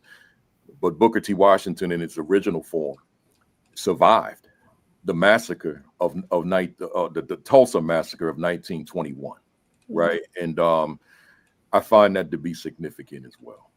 Yes. Yeah. It's beautiful. There was the place where my grandmother graduated, great grandmother. My family has deep roots there. And so it is beautiful. It's a beautiful structure. They've now remodeled and moved over a few, blocks and things like that. But the legacy, again, is just absolutely beautiful. Love it. One more for you. What do you mean by roller skating proud principal? What does that mean? I'll show you. Here's my skate. The real ones are not too far. Literally roller skating. I'm in my building right now, and my staff and my students, I will tell you, my very first year as head principal, I had to find what was going to be my happy place, what was going to be my therapy, throughout the day in and day out of hard things. And thinking about my childhood, my happy place was the roller skating rink. That was when I felt the most free. And that's what the last L, and I'll talk about that, but that's when I felt the most free. That's when I felt the most happy and the most joy for myself. And she has the gold skates, Principal Chrissy Frost. And yes, so in my first year with my principalship, it was just one of those, why not? Our kids, these days, and always have traditionally hung out at the skating rink. So why not? So instead of everybody going to the skating rink all the time, let me bring the skating rink to the school. And we do. We skate the halls. We skate the gym. We have an actual skate club, with staff and students. Wow. And so we literally do. And again, it's my happy place. It helps me to lead and do this work. And so beyond that, always thinking about legacy. And I don't know, I'll probably say that 20 more times. But thinking about what does this mean for other people? It can't just be about Kenyelle. It can't just be about principal session. Why am I doing this? And that is where my ROLL comes in. As a roller skating principal, I'm always going to be rolling. I'm rolling with it. We rolling, always rolling forward too. However, that R in my role, that means that I am ready. And I know it's cliche, but it is so real. If you stay ready, you don't have to get ready. Yeah. And in this business, the profession of education in this field, we have got to be ready. We're going to be caught off guard, but we better be ready to act. We better have our action steps ready. And that's on all fronts, all 5 of them. With the O, I'm optimistic. In leadership, this is an absolute must. I will say there's a stigma sometimes around people who cling to optimism that, we have rose-colored glasses or we're always glass half full. And for me, optimism is that we are full of grace, we are full of grit, and we are full of hope. And that could be if the glass is 1/4 full or empty, 1/3 full or empty. You give us an empty glass. As an optimist, I'm going to have grit, grace, and hope about the work that I do. And I'm going to give that and share that with others. With my first L, loyal to the mission, that is simply who I am and why am I getting out of this bed every day. Who I am, what I have put out there and publicized as my personal mission is that I'm a servant leader. I create opportunity equity, and I also do that with unconditional grace, and unwavering accountability. I'm not necessarily loyal to just all the people and the places and the things, but if I can wake up every morning and get out of bed and stay loyal to who I am and what I'm doing, then I'm going to impact my why, which is to alter and impact trajectories. I'm going to eventually reach my vision, which is equitable outcomes for all learners. That last L, liberated, I do not allow oppressive structures, oppressive systems to stop me or to hold me back. I don't allow any of the oppression that comes with being an educator in America to stop the work that I'm doing. It doesn't control my thinking. It doesn't control my actions. But what I do have to do is navigate Confederate waters. And I'm not going to take credit for that, navigating Confederate waters. That came from Dr. Chris Emdin. But I said, oh my gosh, that's exactly what it is. He just put the quotation marks around that. That's what he does. That's what he does. He does, and does it so well. And all this time, I say, I am liberated. You cannot do this work and not be free. And so, but that is the work of an educator, is just learning how to navigate those waters, learning how to navigate the politics and stay in your freedom while you're doing it. You said a whole lot, man. Hey fam, I got 9 pages of notes. I'm on page 4 and it's already 12 o'clock. So we doing part 2. But let's go. Principal Brown Harris, you've been in education for a long time. You've been in 25 years and counting. My question to you, why education, and what has sustained you in this work for as long as you've been in it? Great question. First of all, I am a legacy educator. My mom taught in LA Unified for over 30 years. So when I started in education beforehand, my mom always told me I was going to be an educator, but I said, no, I want to be a lawyer. I went to school, studied political science. Oh, I'm not going to be an educator. But I got the bug when I started in college working with students, and I just loved their joy for learning, and that I was able to connect to them and find those strategies. And I think going back, looking at my childhood and how much I love to learn has helped me, because I want to help others have that same joy. I know a lot of students, they struggle with the basic necessities, to be able to focus on their education. So I think one thing that helps me stay in this work is it goes beyond the classroom. It goes beyond the school. It goes into the community. It's building those partnerships with families. And I just had a situation with a parent the other day that went back and basically critiqued my leadership over the past 4 years and said, you know what, Ms. Harris, when you first got to this school, we didn't have this, but we have it now, and going back. So those days when I'm kind of like, oh, what did I get myself into? I can go back and connect to those conversations that I'm having with my parents, my community members, my teachers, the joy they have when they know that I'm in those classrooms supporting them. They have a tough parent that they're dealing with. We come together to support each other. Even my students, even though they're TK to 6th grade, my TKs will knock on the door.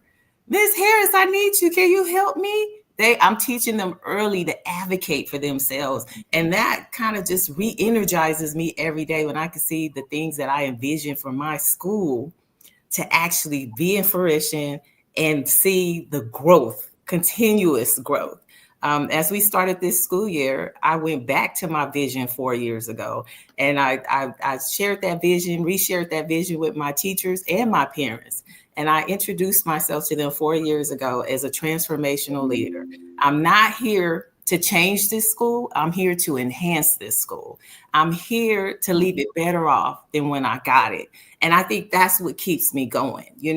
I was I would say a very good teacher. I didn't have to leave the classroom, but I wanted to make a change and do something that transcended beyond my classroom, to connect to teachers and work side by side. Because sometimes there's an adversarial relationship between teachers and administrators. But the tone that I have at my school is, I'm here. We're partners in this. Same thing with parents. when they come and they're kind of like, oh, my child, this. I'm like, Mom, we're on the same team. We're partners, so keeping that always ignites me every day. I have those days that are down. I'm not perfect. I do have those days like, oh, but when I see the faces of my students, when I see the faces of my parents and my community members, that's what keeps me going after almost 26 years in education. Yep, that's it. That's it. I love it. I love it. You serve as elementary school principal where you lead a focus on equity, community engagement, and student success. And you notice I put emphasis on that word equity, right? That's a word that I'm just challenged by all the time. Folks always asking me, please do not mention that word in our space. It will cost us money. It will cause us problems in the community, within the district, outside all that kind of stuff. So what I wanted to ask you, if you would please dispel. Matter of fact, before I say that, there are people on the call right now. It's got to be people on the call right now. They are the ones who are victimized by not being able to overtly be equitable, because they're in districts where they said we're not doing that. We cannot do that. The pressure is real, right? The fear is real. So with that, I'm asking you, dispel the myths, deceptions, lies about what equity is and what it is not. What is equity and why does it matter in schools, and particularly for underserved students? Absolutely. I'm so blessed to work in a district where 3 of our pillars are equity, access, and justice.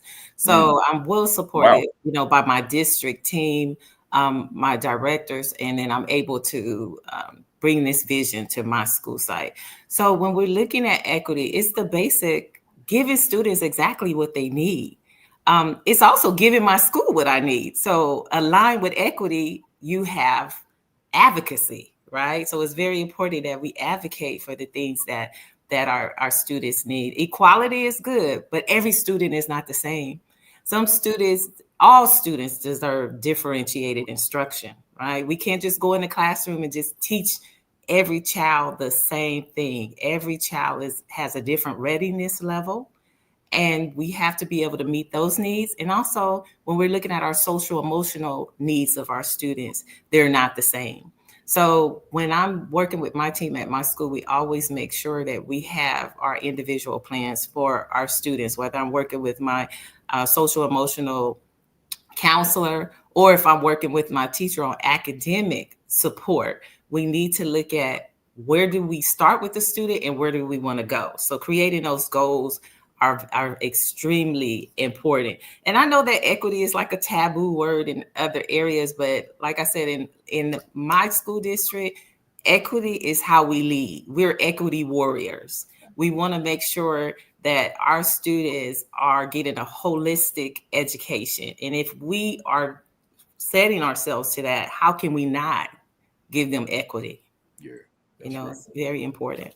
Equity warriors. We're equity warriors. We are also blessed to have a director that specializes on equity. So it's our equity and our instructional academic success department. So it's very important for our team to make sure that all kids are getting all the supports in place for them. Love it. Love it. Equity warrior. I got one more for you, and then we transition to Dr. Falaise. Talk to us about the significance of community engagement and how you go about engaging the community. So community engagement is extremely important to me. When I first arrived at my school, I didn't have a PTA.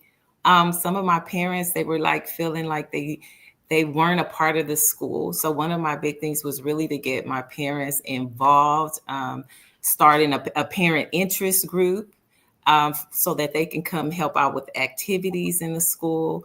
Making sure that I ramp up my coffee with the principal, giving parents just the time to come in and see what we're doing at our school, making sure that they're getting all the positive messages of the school, right? Making sure that our team is welcoming to our parents. You know, some conversations that I've had with some parents, they say, you know what, we don't feel welcome. So bringing in the parents, making sure that we know the stories of the families, making sure that we are aware of all of the programs that exist in the community, and inviting them to come in. Another great thing about my district is we are a community schools district, meaning that we all have community schools case managers on our campus. So my community school case manager, I partner with her daily to make sure that there's resources that are brought into our school so that our families are not going out into the community. They know that our school is a safe haven to be able to provide those services, to making sure that they have access to healthcare, making sure that they have access to food vouchers, making sure that they get all the things that they would normally go out into the community to get, that they can have that central location for them. How long have you been in that school? This is my 4th year at my school. Yes. Are these initiatives that you brought to the school? So these are initiatives that are district wide, but also we have to implement them at our school based on what the needs of our particular campus are. So for example, when I first started at my school, I had a team of therapists that came in. I collaborated with my student services director, and we brought in a team just to work on self-regulation. Self-regulation of the adults and self-regulation of the children, and making sure that our adults knew how to regulate their thoughts and their behaviors about students to be able to connect with them in the classroom. And it was kind of challenging at first because, you know, self-reflection is hard, but being able to take that time and know when it's time to say, you know what, I need support, Ms. Harris. I can't teach right now. Okay, let me come in here and support you. Bring those therapists in. Same things with students. Post-COVID, we have a lot of students that have self-regulation needs, right? That attachment to family and not wanting to come to school. So we were using a lot of techniques to get them to have that self-regulated behavior, because this helps them to be able to support themselves academically. So if they're not regulated, how can they perform? Like they say back in the day, there's no Blooms without Maslow, right? So a lot of that. So when I was able to bring in that community schools program, we were able to sustain some elements of that program and then bring in some other resources. Wow. To the fam out there, you hear what's being said today. I'm calling this never undervalue the significance of leadership, and you're hearing it. You're hearing it in real time. Make sure you're taking those notes, and when they give their contact information, make sure you get it down. Let's go. Where we at? Dr. Falaise, you served as a teacher, principal, assistant superintendent, chief academic officer, university director. You decided to leave it all behind and take the entrepreneurial risk as a consultant. I ask you the question I'm going to ask you because there are people on this thread. I'm very confident. I think I know this, who want to take the leap one day. So my question to you, with all that background you had, why take a risk entrepreneurially when it's never guaranteed? Drum roll, please. So let me go back in history to give this answer. When I left the assistant superintendency, chief academic officer in a large school district in Trenton, New Jersey, I had been applying to Rutgers Grad School of Rutgers General. I'm like, let me see if I can get a job at Rutgers. And when I finally got it, I had this role that people wanted. I was able to oversee all of the Rutgers GSC PD globally, both the K-12 and higher ed organizations. So matter of fact, I brought in Kenyelle one time. Being able to travel, and everyone knew me as a Rutgers PD guy. the dean had to close a number of institutes. The Rutgers GSE had to close a number of institutes at the end of the pandemic, the start of the pandemic, because we just didn't know. We were revenue generating, which means we had to go out and apply proposals, bring people in, whether it's schools or other universities, to hire us so we could bring in money. So I mean, I paid for myself, I paid for my secretary, I paid for my program coordinator. So as a result, I was an entrepreneur, but under Rutgers Graduate School of Education, Rutgers University, the state university. That allowed me to build this one framework, two capacity, but also the ability to run a business, but covered under Rutgers. So there was no, if I didn't make this month's whatever, I can always pull from the tuition that we had to be able to cover whatever was short. But I learned how to market. I learned how to pitch. I learned how to do, different things, get clients, bring in people, because I also was able to call in different consultants. So knowing that, I also designed, philosophy, vision, structures. And with doing that, again, I was protected when the pandemic hit. I got laid off March 31st. Like, I'm giving you just a whole story. I got laid off March 31st. The dean said, we just don't know how we're going to be able to do this. It's all virtual. But I had already started meeting with people through Zoom. I was running some virtual PD. And I was like, you know what? I got to lay off. But there were things that we were about to come out live, like September 2020. It was going to be like a whole restructuring. And the dean said, we got to let you go.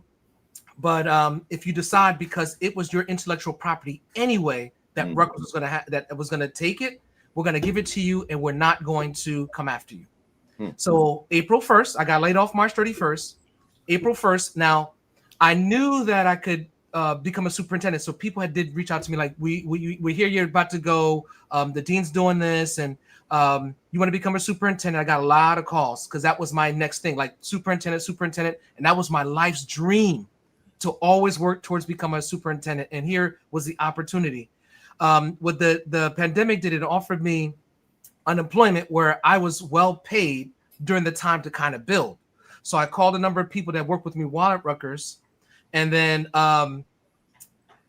as I was building, we launched GOMO July 15, but within the 2 months, we created 7 months worth of content. Blog posts, videos. I did all the social media content. I mean, every day for 7 months was already knocked out. My management person, marketing person, operations officer, I built the whole team. The website had all that stuff ready. So my wife was like, so what are we going to do as far as financial? We don't know. So I set an amount that I was supposed to make. And she said, you have a year to fail. And if it doesn't work out, then you got to become a superintendent. Now, that's that part. But then I started the company in 2017, but didn't do any work. First year, I only made $500. The next year, I didn't make any money. 2018, $500. 2019, zero. And I didn't do most of it because I was working at Rutgers. I didn't want it to conflict. But when the 2020 hit, I got that, and people knew me. They said, I don't even care about Rutgers. We care about you. I exceeded what I made at Rutgers in that first year. Yeah. And 5 years later, now there are tough times. Kenyelle and I have spoken, but it has evolved to something big where GOMO's operating. I have about 23 people that work with me. I'm very strategic as far as who I bring in. I've had to pivot 4 different times, meaning this doesn't work. Because last year when I came back, we have a partnership with the Gambia, and I'm bringing educators. I created a second company because we're bringing people to the Gambia and Africa, because I have all the connections in the entire country. So we're running an edutourism piece that I'm taking educators there for an edutourism experience this December, my first group. Wow. In the Gambia. So I have everything from the Minister of Education, Vice President, all the teacher union. We're going hard. And I'm scheduled next year's trip already because I got 20 people already on the list. They say couldn't do it this year, but next December I'm in. So I'm looking at doing these things. So as I continue to evolve, I decided to do it, but it's constantly learning. I'm a globally certified PMP. That's a project management professional. So I use project management principles to run my business. And that has also helped me from the education piece as well as the business piece. I'm constantly learning. Talk to Kenyelle, I talked to a bunch of different other business owners, like what are some skill sets? If let's say the conferencing, I may not get called for conferencing, but then people see like the deep work. I do have a number of clients, I call them district family partners, organizational partners that love our work so much that we keep going back to them. They said, like, I know I'm in a different district, but guess what? Gomo's coming with us because I have a soup that he's been in his third different district. He said Gomo's going with him wherever he goes, and I have those that collective group that's my family. They're like, we love you. We're gonna tell everybody about you, your deep work. Yes, and there's things that we normally didn't start with. We call them professional learning platforms that I designed. We started with 4. I'm at 10 now because people saying, "Do you do this?" Because we just want to deal with you. We don't want anybody else. Yeah. Do this. Well, not sure. Well, we're gonna work with you. And I'll start off with this last example. I know I talk a lot. This one principal, a superintendent, his third different district, we were supposed to do a keynote. And 2 weeks before the keynote, it was supposed to be inspirational, motivational. A student died walking to a soccer practice with his fellow friends. He got killed by a train in front of his friends. Wow. So he called me up, Josue, we can't do the keynote. What do we do? Again, this is where just iterating, let's keep changing, keep evolving. He said, I said, one of my team members is an LPC, that's a certified clinician. What we're going to do is we're going to do the neurology of grief.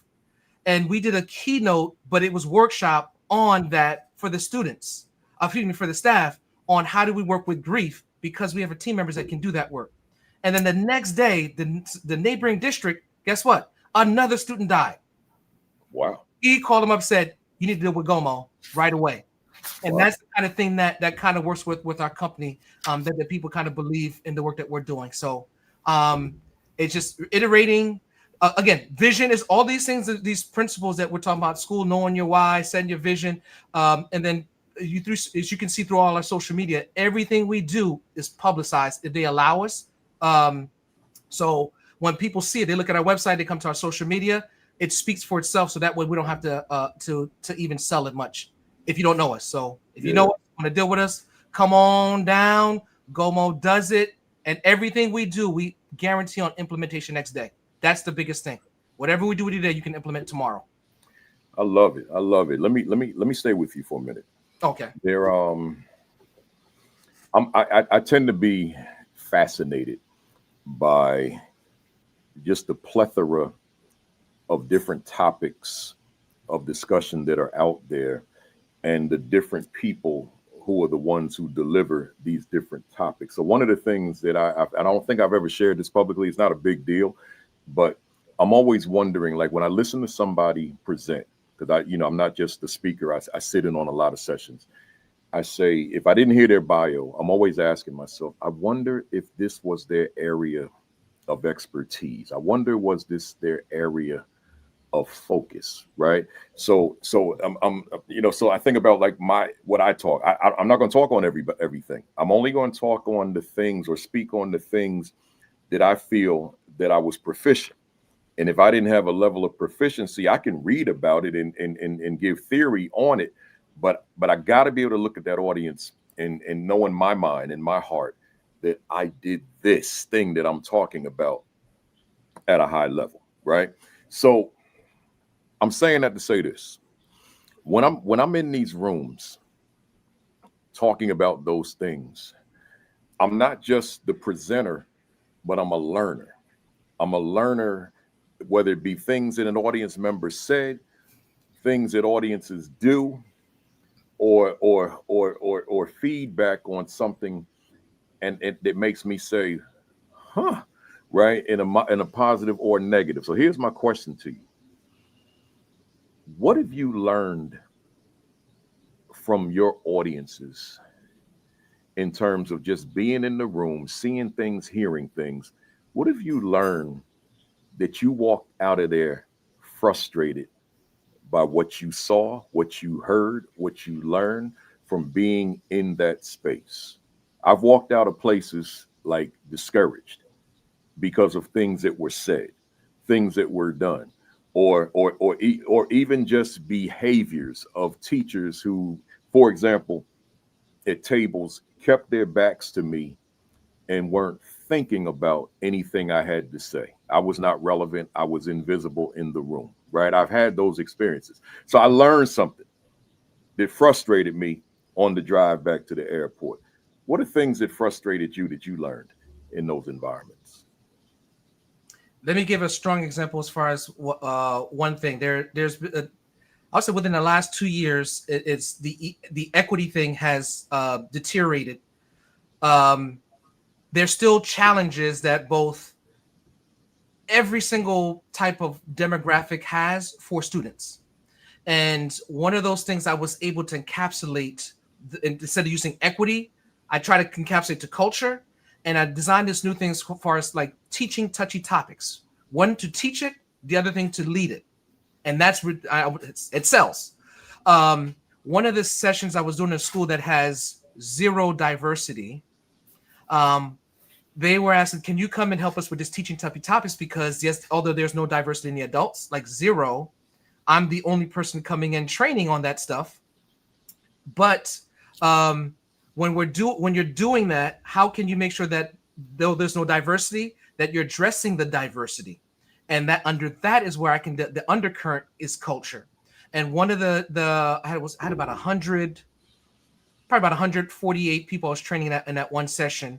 And there is a session where I try to make sure that when we don't need technology, don't even need to bring it. So I try to give everything for a QR code. So all you do is use your phone. You don't need a laptop. And there were 2 people out of the 148 that kept their laptop open, not focused. And when I was done, the director overseeing PD, I said, look, I'm talking, everyone was on point. This person had their laptop, and it just kind of frustrated me because this was something dynamic, and everyone else, I got them moving and all that. And it was just, they were slow to move because they were focused on other things. But that's why you brought me in, and I like to keep that everyone focused. And she automatically knew who the 2 people were. I say that to say is there are individuals that you're not going to be able to touch. It's almost like the 85-15. You're going to focus on the 85 and not the 15, and then there's 5 within that 15. But it is disheartening when those things take place, and not just the PD, but even as a teacher or a principal of a school, when you're running your own faculty meetings and you got people, you got to focus on that 5%. Like, why wouldn't they? What I basically do is I tried to start off with like an objective, and off with, did I achieve that objective? And the hands on the room, although that's one thing. But I also give feedback at a rating at the end of each session, and you get to see. So it's like further substantiating. Okay, there's that 5%. I try to see that what they say, how could I improve? But in some cases, you can't do anything. Kenyelle, you can't. It's beyond you. Yeah. So it's like, how do I kind of look at different modalities? And each time I try to focus on different modalities that I can incorporate. So for example, like I have my chief development officer. What modalities what learning intelligence that we are addressing to see that we can address the most? If someone needs to get up, move around, we're doing something kinesthetic. And these are the ways that I try to do it, so that way I'm addressing, so I have less of an anxiety that I addressed all these different modalities. And again, talk about differentiation, not just for students, but even for the adults. And if I'm doing that and I see less and less, that's what brings me comfort to know that it's not me, it's them. It's just who the person or people they are. Yeah. In addition to that, when I initially meet with in my discovery session, or even the day before, how many people should I be concerned about? Who are they? And if there's certain things that we create groups or sessions, I know like who do I kind of align, the ones who are loud or whatever, put them with someone else who's kind of deep. So I try to kind of gauge where should I place those individuals. And then even we look at those students who are above learners, and if they don't get engaged, that if we're not going to be able to design something for them, they may cause some trouble. So what are we doing especially for them? So it's like, let's put them in that kind of classroom helper kind of mode to kind of help out. And I do that in the PD sessions also for those kind of individuals. And that way also diminishes where it's like so-and-so was in trouble. Yeah, because you got them engaged. And it was like, but you got exactly what you want, what they wanted. And that's why it caused less of a potential problem. Good stuff. Good stuff. Hey, y'all, I want to go to those talking points you sent me. I had a whole half page of other stuff. That's for when we come back for part 2, right? So let's let me change my screen here. And principal session, you talked about these you said 8 dimensions of wellness. We probably won't get to all 8, but you also shared a quote with all of your points. You said, when we change our habits, we change our lives. It's easier, and that wasn't the quote. The quote is, it is easier to build strong children than to repair broken men, from the late great Frederick Douglass. But in terms of your talking point, 8 dimensions of wellness, when we change our habits, we change our lives. What are you saying to us on that one? Yes, and so with this, I'm sorry. Put you on the screen. Go ahead. Okay, thanks.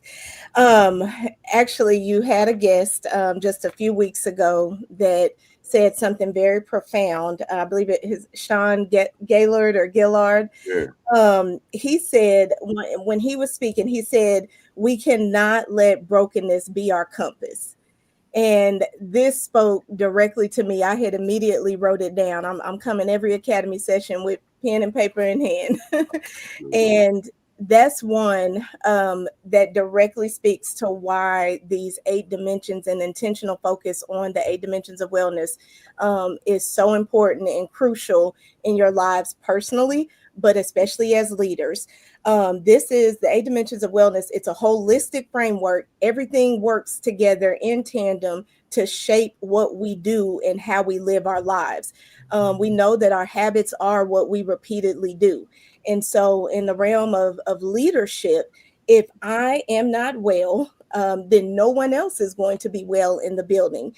And so what we do specifically, and I'll speak to Midwest City Middle School, where we are on board every Mindful Monday. This entire building, from our custodial staff, child nutrition, our young scholars, our staff members, we are setting the tone with Mindful Mondays every single week. I will tell you that, yes, absolutely, on my personal journey of healing, but at the same time, when we are taking a very intentional look of those 8 dimensions, which are social wellness, emotional wellness, physical and financial, occupational and intellectual wellness, spiritual and environmental wellness, then we are taking a look at how we live and operate in our daily lives. We know that if we do lead from that broken compass, we know that broken adults, people who are hurting, are more likely to hurt others or to not build people up. When the days get hard, not if they get hard, but when they get hard, inside your brick and mortar, outside in the community, at central office, when those things get hard, you're going to lean back on and fall back on the things that you know and be inside of your comfort zone. And if your comfort zone is brokenness, if your comfort zone is hurting and hurting other people, then you should not be in the business of education. You should not be in the business of teaching my child or my children, because what you're going to do is continue to perpetuate your habits.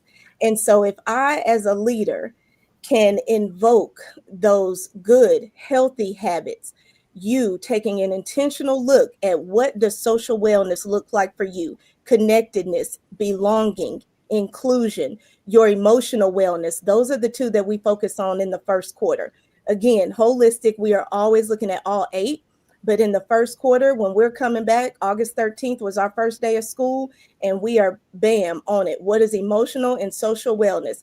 Coming back to school is a big life change. It is a big shift from being out of your routine and getting back into a new routine. My building is very big. We serve almost 1,000 scholars. We have 100 adults on staff, over 100 adults. We've got to make sure that we are social and emotionally well. So every Monday in the first quarter, it's an intentional focus. Second quarter, as we are moving into those winter months, we are moving into holiday season, we're moving into tax time and tax season and all those things. Our intentional focus is physical wellness and financial wellness. Let's get serious and talk about what this financial piece looks like for us here in Middale. Getting, we get a paycheck, we get compensation once a month. Okay, you're coming from a job where you were paid every 2 weeks. Okay, let's talk about this. What are our goals? What does our budget look like? Let's talk about how this affects your housing and your utilities. Let's talk about those student loans that you still got to pay back, because now you've got to take classes because you're emergency cert or you're an adjunct instructor. At the same time, when we take off for that November break and you're at home and you're being thankful for all the things and all the food, you take off that next 2 and 3 weeks celebrating your winter holidays. Let's not overdo it. Let's not sit at home and eat. This is your physical wellness, your diet. Let's not sit up here and eat everybody's all the pound cake, even though it's so good, and the peach cobbler. Let's take a look at and be intentional about our diet. And at the same time, yes, it's a break. We want to get our stories in. I'm guilty, Young and the Restless, all the things, but we're not going to stay up till 2 and 3 o'clock in the morning binge watching movies. Let's get our sleep, because when we come back in January, I don't want it taking us 2 and 3 weeks to get back in a routine. We got to be ready. Then in third quarter, we focus on intellectual and occupational wellness, where we are taking a look at what does next school year look like for us. We're having what we call at Midwest City Middle School, we call them contract conversations. And so occupational wellness, let's take a look at where you find that happy place and satisfaction in the workplace. And then your intellectual wellness, being creative. How are we expanding our mind and our intelligence and our intellect? And then what we end on in the fourth quarter, that intentional focus on spiritual wellness and environmental wellness. And when we say spiritual wellness, it's not, it's religious. It's not that. It is meaning. It is finding that meaning within your life, finding your purpose, because we're getting ready to go back into a big transition into the summertime, scholars and staff.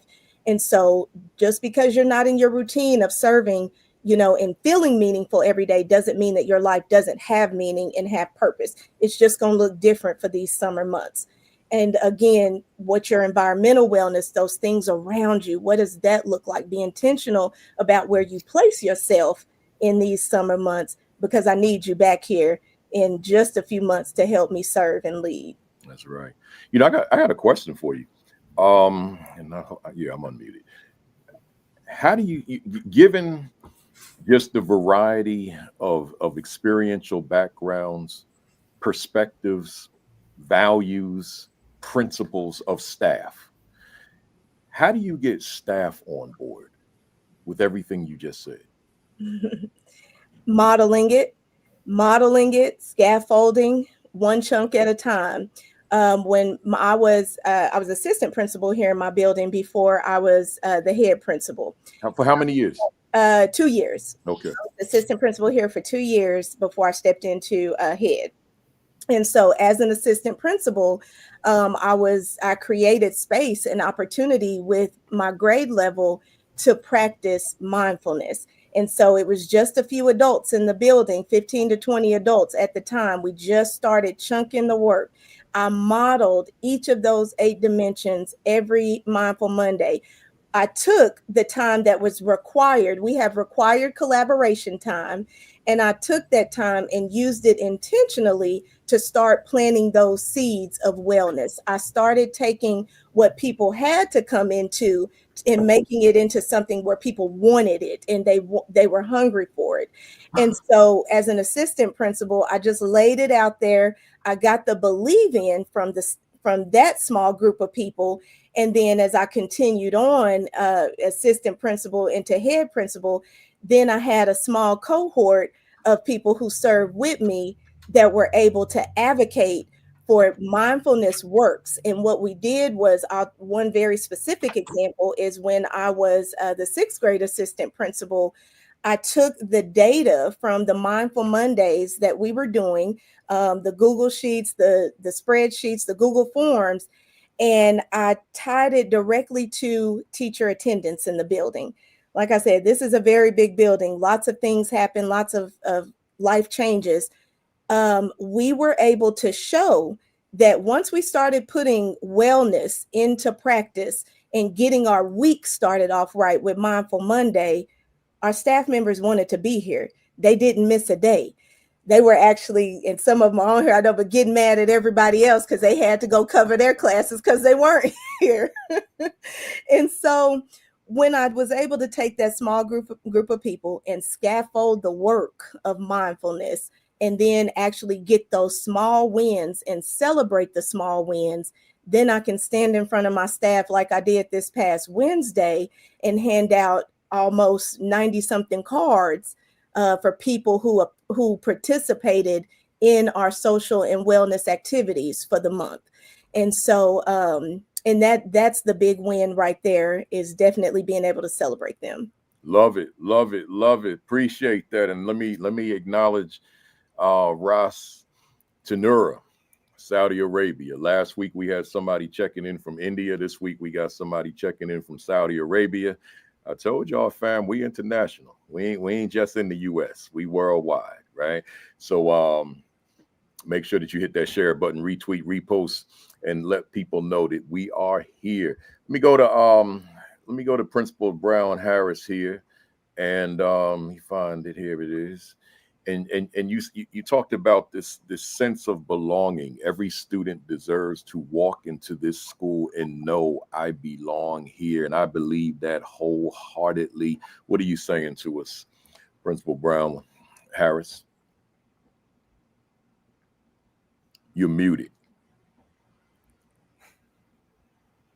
When we're looking at a sense of belonging, it matters because it supports our students wanting to come to campus.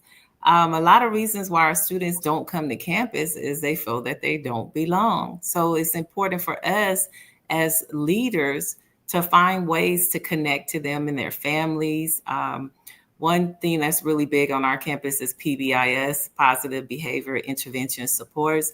A major part of it is the incentive portion, making sure that our students are in some type of club, after school program, also just the basic of us as adults building relationships with our students, also mentoring our students. Sometimes when our students have behavior situations where, they're not connecting with the teacher, there may be some other adult on campus that they can connect to that will motivate them to succeed on campus. Also, leadership opportunities for our students. I know we have programs after school where our students can participate in leadership activities, and not just our upper grades. I know in elementary, we always look at our upper grade students connecting and leading the school, but also the little ones can. For example, my third graders, last year I started something called the Principal's Flight Crew. And our Principal's Flight Crew would be a representative from each class where they would help us with morning lineups with the students, or going to connect with our lower grade students in the classroom and read to them. So building that leadership ability for our students to connect, and then also looking at the home environment. How can we help our families feel like they belong to the school? So one thing that I did last year with my team is we created a workshop series for our families where our parents were getting different type of workshops on how to communicate with the school. Believe it or not, that is a major component of connection, making sure that families know the appropriate way to communicate with the school. Some fear to communicate with the school. In my area that I serve, I have a lot of parents that do not speak English. So we find ways to make sure that we have translators available for our families. Same thing with my students. When they're newcomers to the school, how do we make them feel like they belong, coming from an entire country to our school? Language is an issue, but making sure that they get those buddies, make sure that the teachers feel supported with the type of strategies to support our ELL learners. Also with our community, bringing them in with different type of resources with our community schools case manager.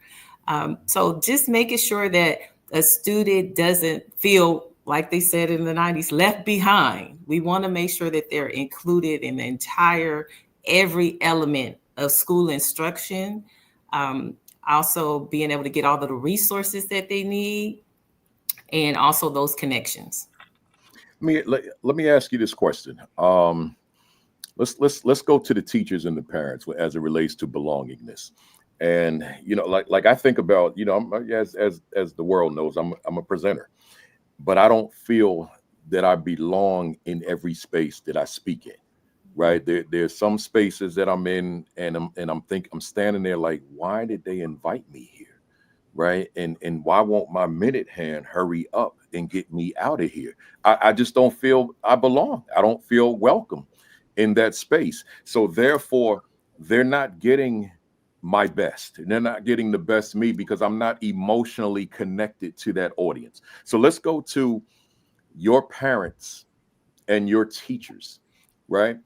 When we talk about sense of belonging, what is it that happens under your leadership that makes a parent feel more so that I belong in this building, not just my child? And I'll even add the teacher, that the teacher belongs here, not just the children. What are your thoughts? So as an inclusive leader, I have to listen. Sometimes as administrators, we get so busy and we don't take the time to listen to the adults in the building. We have to carve out that time. What I do with my team is I always let them know, you know what, right now I'm working on this, but give me a quick text and I'm gonna get back to you. And I bring them back in to bring them in and sit down with them and make sure that I know what their perspective is. Because I always, in my mind, I have two things: perception versus perspective. So when people are looking at me, they're always going to have their perception of me as a leader. But I have to make sure that I take that time with them to show my perspective, but also respect theirs. When we connect, there's always something where it was resentment from the past or something that was going on. That's why I don't want to do this. That's why I don't feel like I belong. But once you tap into the needs, it's the same thing with equity, tapping into the needs of your parents and your staff members and seeing exactly what they need. And that motivates them to jump right in and support.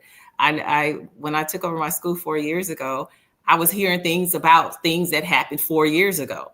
So as a leader, I had to bring them into this moment and make sure that they know, don't lose faith in the school. Don't lose faith in me as a leader. I got you, but you got to be able to communicate what you need.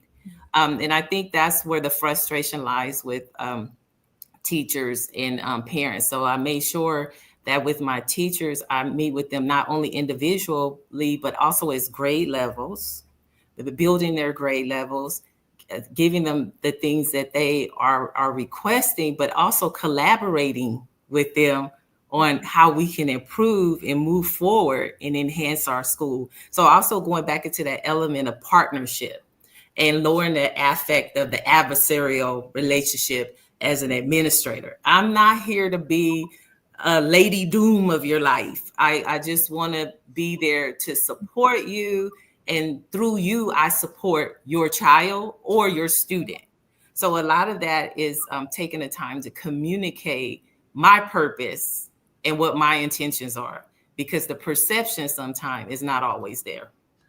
You know, I love how you said perception versus perspective. You know, it made me think, and, you know, I know you've heard me say it umpteen times, the difference between brand identity and brand image, you know, and that's what it called to mind, you know, your perspective, but their perception, and do they align, right? Or brand identity, who I shaped myself or crafted myself to be, but brand image, who they perceive me to be. And do they align, or are they missing each other? Because then my brand identity becomes what they perceive me to be. So my brand image is actually my brand identity, right?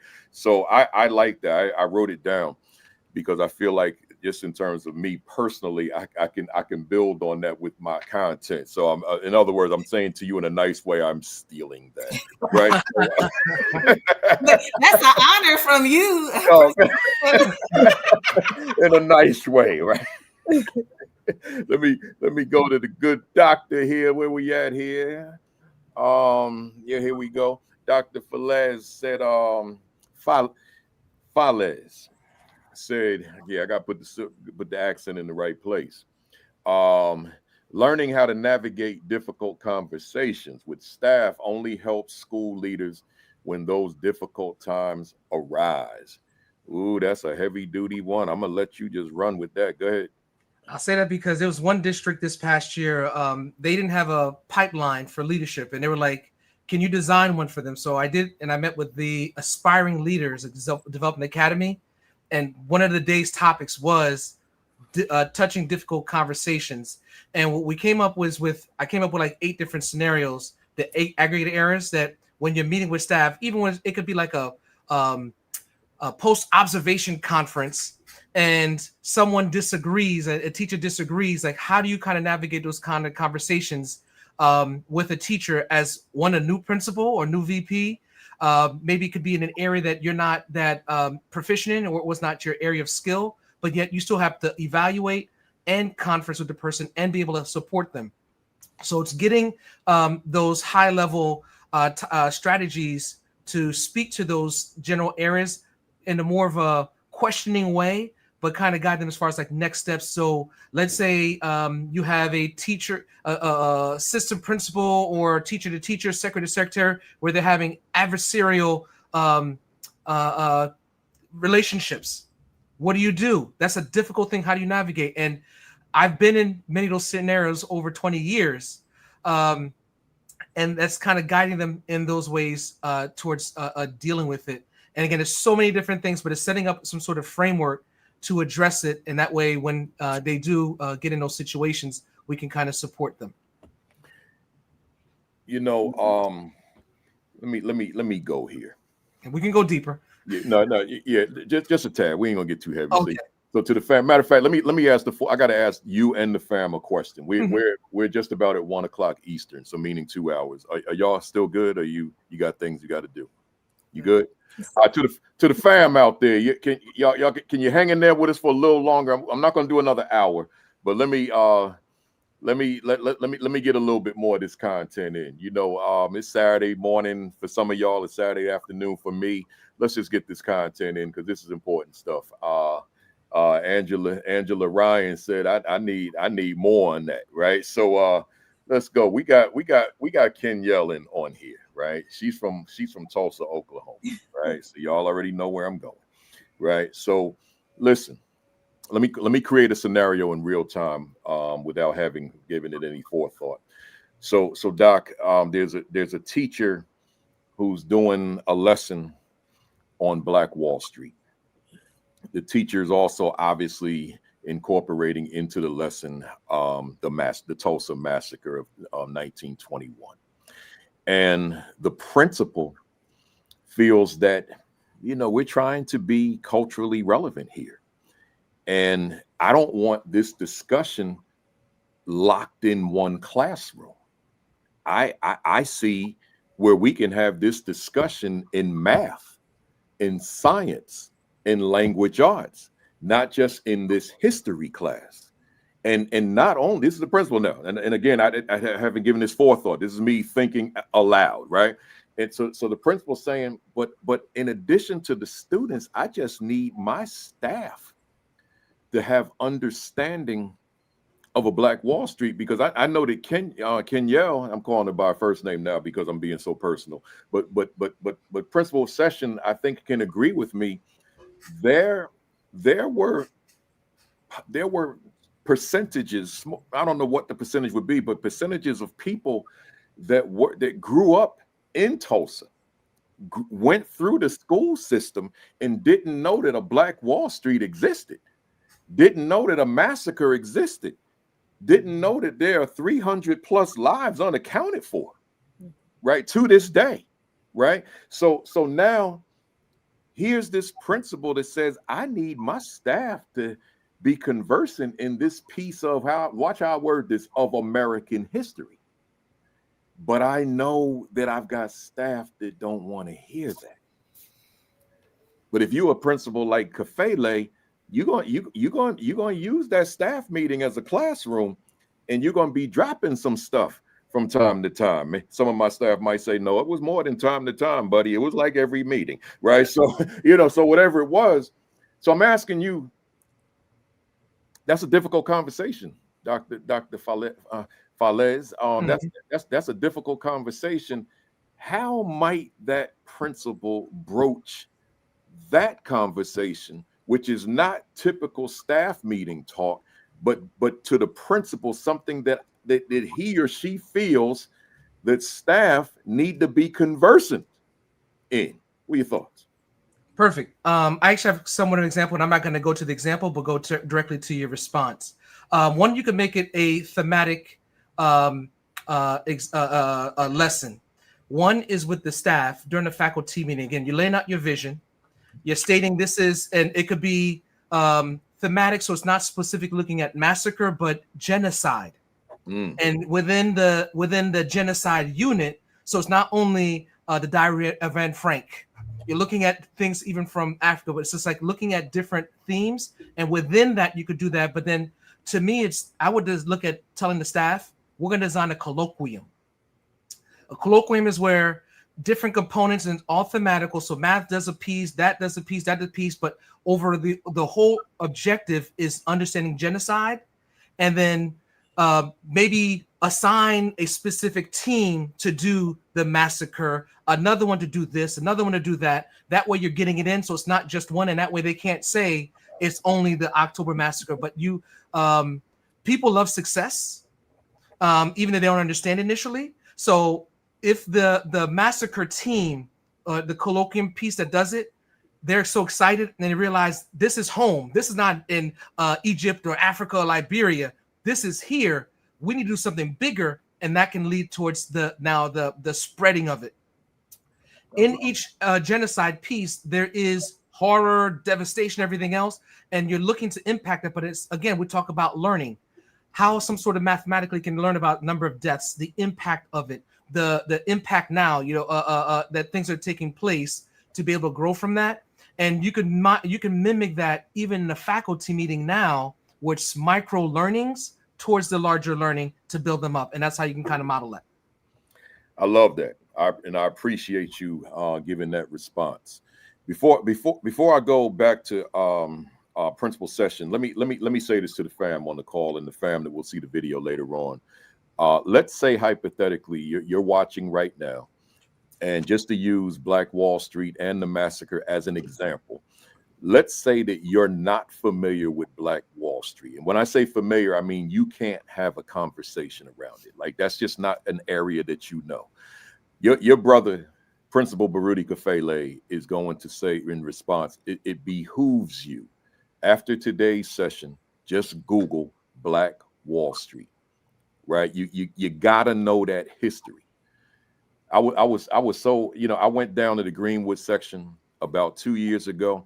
That's where I met Melissa Jones, Dr. Melissa Jones Chunu. I made a Facebook post and said, I'm going to be right there at that intersection at such and such time, because I'm speaking there the next day. And she showed up, right? And that's where we met, right? So, it's and it was historical for me to be in that section of Tulsa, that Greenwood section right at that corner. I think it was Greenwood and Pine, right? So I'm saying right where the museum is. So I'm saying to somebody out there, there's two things. I want you to know Black Wall Street in isolation, just Black Wall Street. But then secondarily, I want you to know the Tulsa massacre. If you see something and it says race riot, ignore it. It was not a race riot. It was a massacre. Those are two different entities. Race riot means you got people fighting each other. We're talking about a massacre, right, in 1921, June.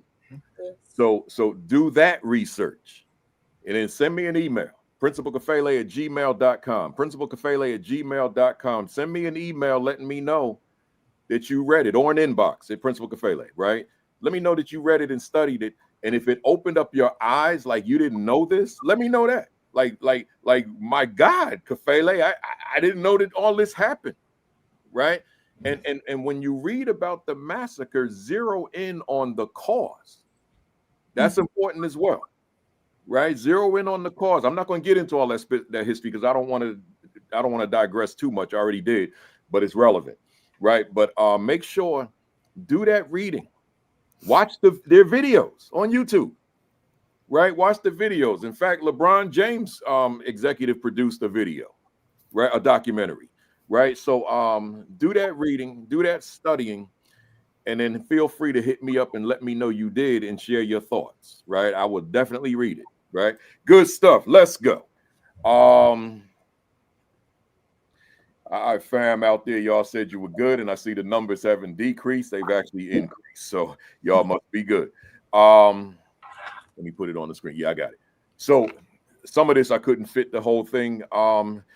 Principal session, so I'll read the last two words and then John C. Maxwell. You said, create, build upon, and expand leadership capacity was a talking point you gave me that you are passionate about. There's almost no limit to the potential of an organization that recruits good people. Let me say that again, recruits good people, raises them up. I got to put emphasis on some of this, y'all. Recruits good people, raises them up as leaders, and continually develops them. That's what I couldn't fit. They only give you X number of characters. And that's a quote from John Maxwell. Let me read that quote again, though. There's almost no limit to the potential of an organization that recruits good people, raises them up as leaders, and continually develops them. Before principal session goes, let me hold up my mirror. I haven't done that all session, and that's not like me. Let me hold up my mirror, and let me ask you all the question. Let me get my comments back up here. Let me ask you all the question. Is that you? Right? Recruiting good people, raising them as leaders, and continually developing them. Is that you? Now, someone could say to me, man, Kafele, you know how tough times are. I don't even know how to recruit them anymore. Let me say this, and then I promise you, principal session, I'm going to turn this back over to you. Hey, somebody out there, you have a tool called social media. I ain't going to get into how you use this for that. Maybe that'll be a separate session at some point later. But you have a tool, and I'm going to tell you something else about you having this tool. It works. If you need folks, this magical thing right here called social media, this thing works because it has something called share. It has something called repost, right? It has something called retweet and all them other things. I found out something, y'all. This little thing can do a lot of good. It can also do a lot of bad. Yeah. And then the in between. It boils down to how you use it. You got to use it strategically, which is inclusive of building a platform. Enough said. It's yours. And don't tell me you said everything I was going to say, right? You did. You did. No, I didn't. No. I'll just say to add to then. To add. No, I'll say that first and foremost, I do want to speak to just that recruiting piece that you used, that you said. I would love for any and everybody who sees this in real time or afterwards, please go look at Midwest City Middle School's website, look at our Facebook, and look at our Instagram, because that's where it starts. Shout out to Jessica Gilbert and Rebecca Hardwick, who tell our true story. that is where we are given the opportunity to not let people make up things about who we are and what we do. It is live and it is real and it is in action. And even before we did recruit good people this school year, they were able to come into our new teacher boot camp and come into this school and tell us about who we are, because they took time to look at our story. So that's our number one recruiting tool, is to tell our story on social media and through our website. And we realize our website has to stay just as up to date, because we have a good portion of the population that does not have social media. So that's just as important. Then I'll say this talking point, this is a passion from me, a passion point for me, because it's directly tied to me paying it forward. This is paying me forward to my village, to the Fantastic Four that builds me up every week, Mr. Lee, Roland, my Maven sister family, and my staff and my students. So when I am put in this position, I recognize the fragility of it, in that I am the one responsible for leading, creating the space to build leadership capacity in others, building up those leaders once they accept the call, and then expanding that, giving them their opportunities.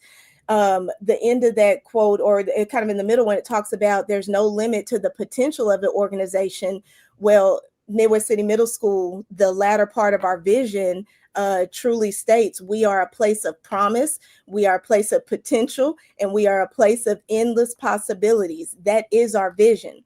The way that work is going to continue to be sustainable is through my leadership legacy, and the fact that when it's time for me to pass the torch on to whomever will become the next principal of Midwest City Middle School, I will be able to take a look in my mirror as well and say, you know what, that school was a better school because I led it. And I know if you are fam, you know exactly where that comes from. You got me smiling. I had to put myself on camera, man. This place is better. And yes, I'm just in year 3, but when it's time for me to pass the torch, I will have my receipts. I will be able to say, I will have those people here in the building in place who have been built up and raised up with the integrity. They are people who, because I'm modeling integrity, they are fierce leaders, they are authentic, and they are genuine. And it's happening right now. We have, some people call it a advisory group. We have team leads, and we've had a guiding coalition. And within that, these leaders, these teacher leaders, these people on staff, support staff, are given leadership opportunities to be fierce, to be authentic, to be genuine, and to show their integrity. I'll say that it comes with developing people, that we must not only influence them, we are in a position to inspire them. When influencers have become, such a big thing in the world right now, I told my staff last year, it was just in my second year, I'm going to do 3 things. I'm going to either irritate you, I'm going to influence you, or I'm going to inspire you. One of the 3. And then someone did have a question after I made that statement the first time. They said, well, what's the difference between, influencing me and inspiring me? And I said, you know what? That's a really good question. It made me reflect, what is it about influence that just doesn't sit well with me? And so as I'm reflecting, I said, influencing is like being an influencer, where, yes, I have the power to sway and persuade you in your opinions. And I have the picture perfect model that I'm going to put out there and I'm going to post in order to get you to do something. And I said, I don't want to be that. I don't want to just influence you to do something because it looks good. Yeah. When I'm able to inspire you, when I'm able to get you from within, and as Lee Rowland taught me, you got to give me your heart. Even in the work of flipping, capturing the heart. When I give you the heart, when I can get to the heart, then I'm going to inspire you from within. That creates true fellowship. And so in my team leads and the team leads that we have in this building, they are not just leaders of their teams here in the building, but they're also leaders of certain committees, our culture committee, operations committee, and academics committee. And so they are doing the work of, we're creating that space. We are actively building people up, pouring into them, and then we are expanding it. So once again, my leadership legacy is going to last. It will outlast me in the physical sense. The work will be here to speak for itself. Woo! Yes, That's some powerful stuff, man. Ooh, you got me smiling over here. I got to put Nikki Ray up here. She's on your staff. There's no other school I would work at that is because of the leadership of Miss Kenyelle Session. Her intentionality is top tier, and I haven't experienced anything like it. Man, it don't get no better than that, man. Thank you, on a live platform, you know. That's thank you. good. That's good stuff. Good stuff. Appreciate you, Nikki Ray. Yes. Yeah, that's good words for the leader of the building. Man. Yeah. Let's go to where we at? We at Principal Brown Harris. I want to skip the equity one because we talked about that one. I want to go to a different one. Here we go.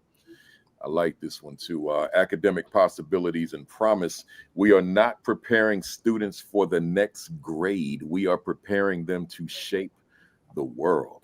Once again, to the fam out there that don't know, I ask all my guests, in addition to the questions that I'm going to generate, I ask them, send me some talking points of things that you're passionate about, so that we don't spend the whole time just responding to questions that I'm passionate about. So they get to send in some talking points on things that they're passionate about, and then they have an opportunity to talk about them. So with that being said, the floor is yours. So why this is so important to me is, I was a middle school educator for 21 years before I went over to the elementary. So as a 6-year AP,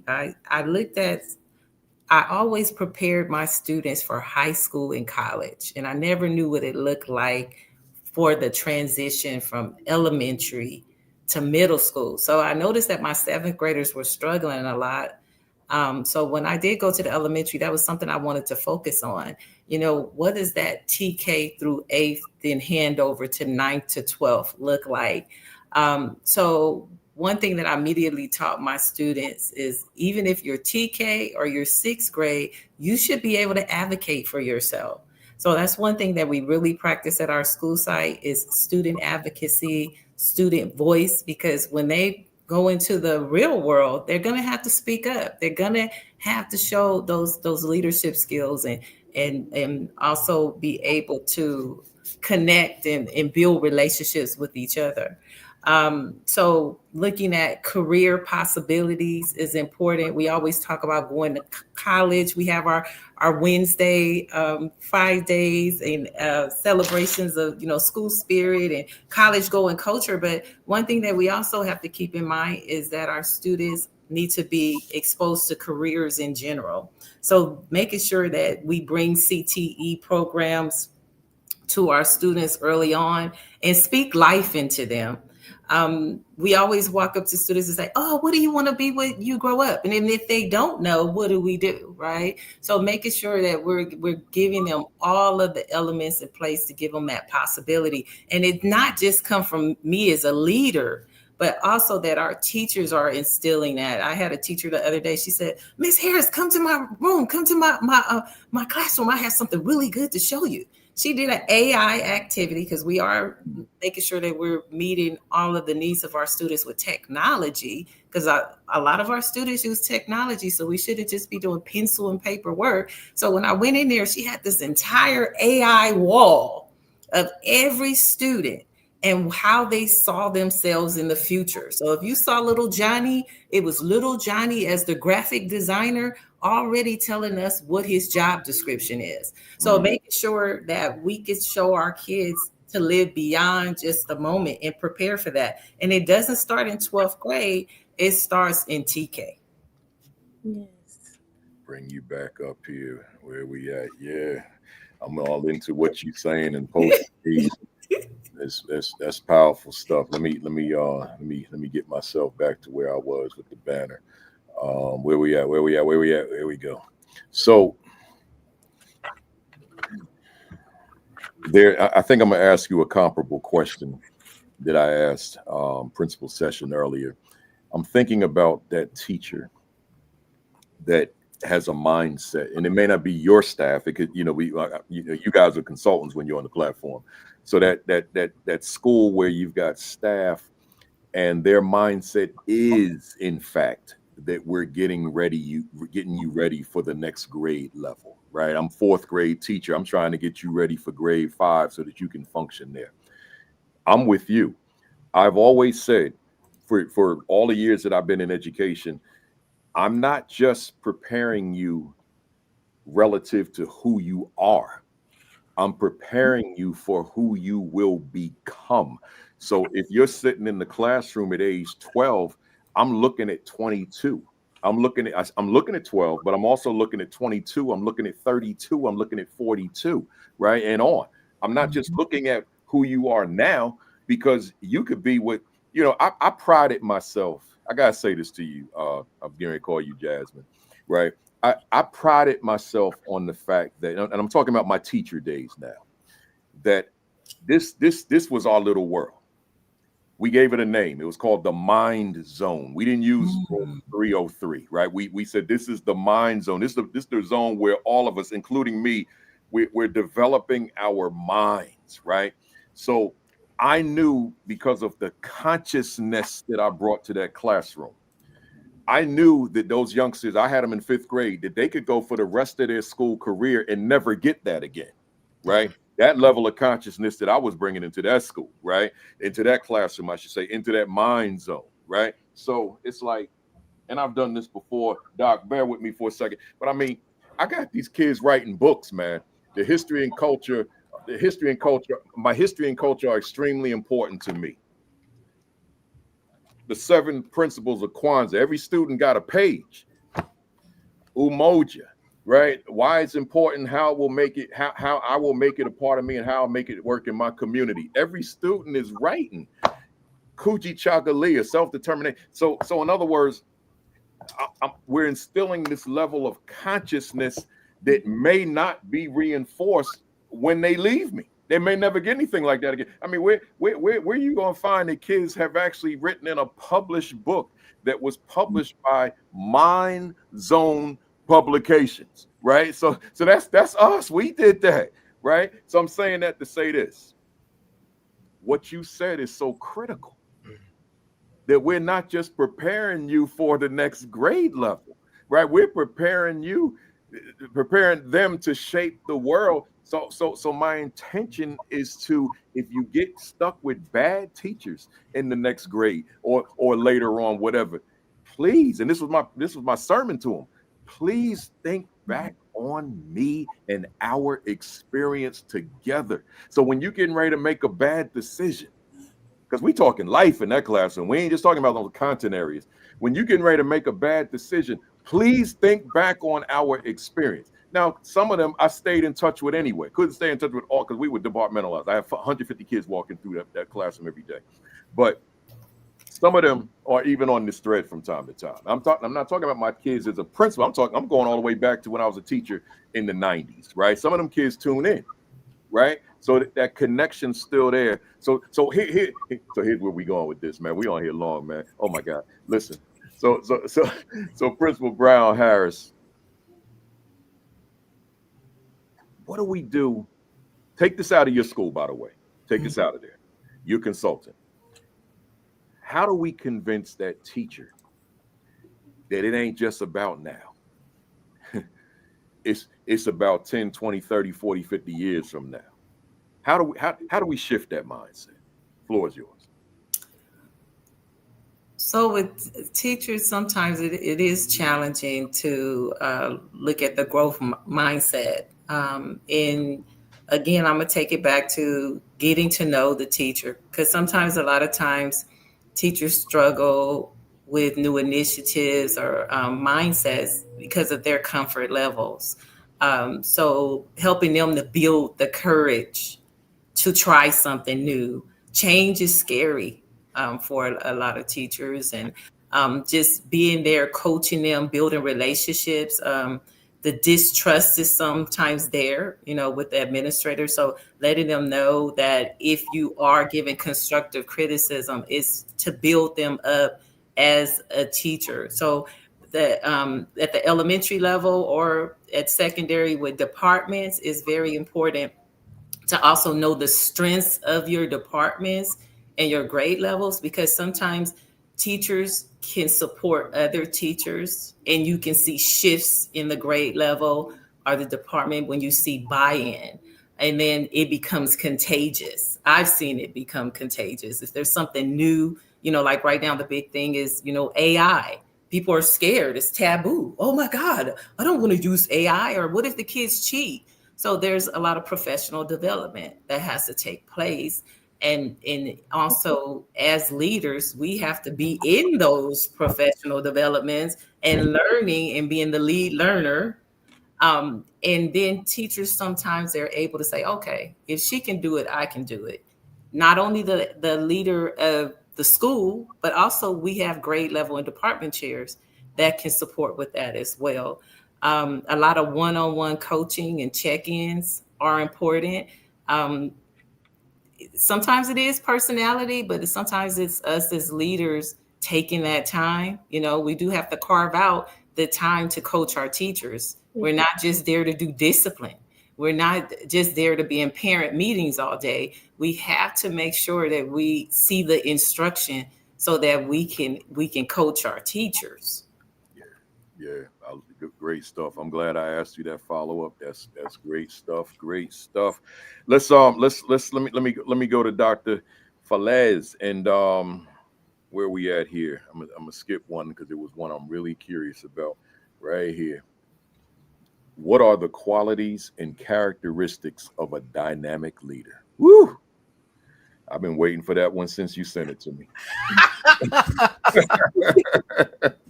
That's why I said I'm gonna skip one. I'm trying to get to that one. Go ahead, hit us. Well, first of all, if you're looking at a dynamic leader, the indicator is a dynamic school, where the school is transformative. You walk in the building, you're seeing it inviting, students and staff working together. You're seeing the students willing to help you out. You're seeing the curriculum from start to finish evolve. You're seeing a building where teachers are not just teaching, but assessing, students self-assessing each other. They're engaging, not just like the teacher to student, but student to student. So seeing all those elements and more things I haven't mentioned, and it is one of the characteristics of a dynamic leader, which means that the leader came in.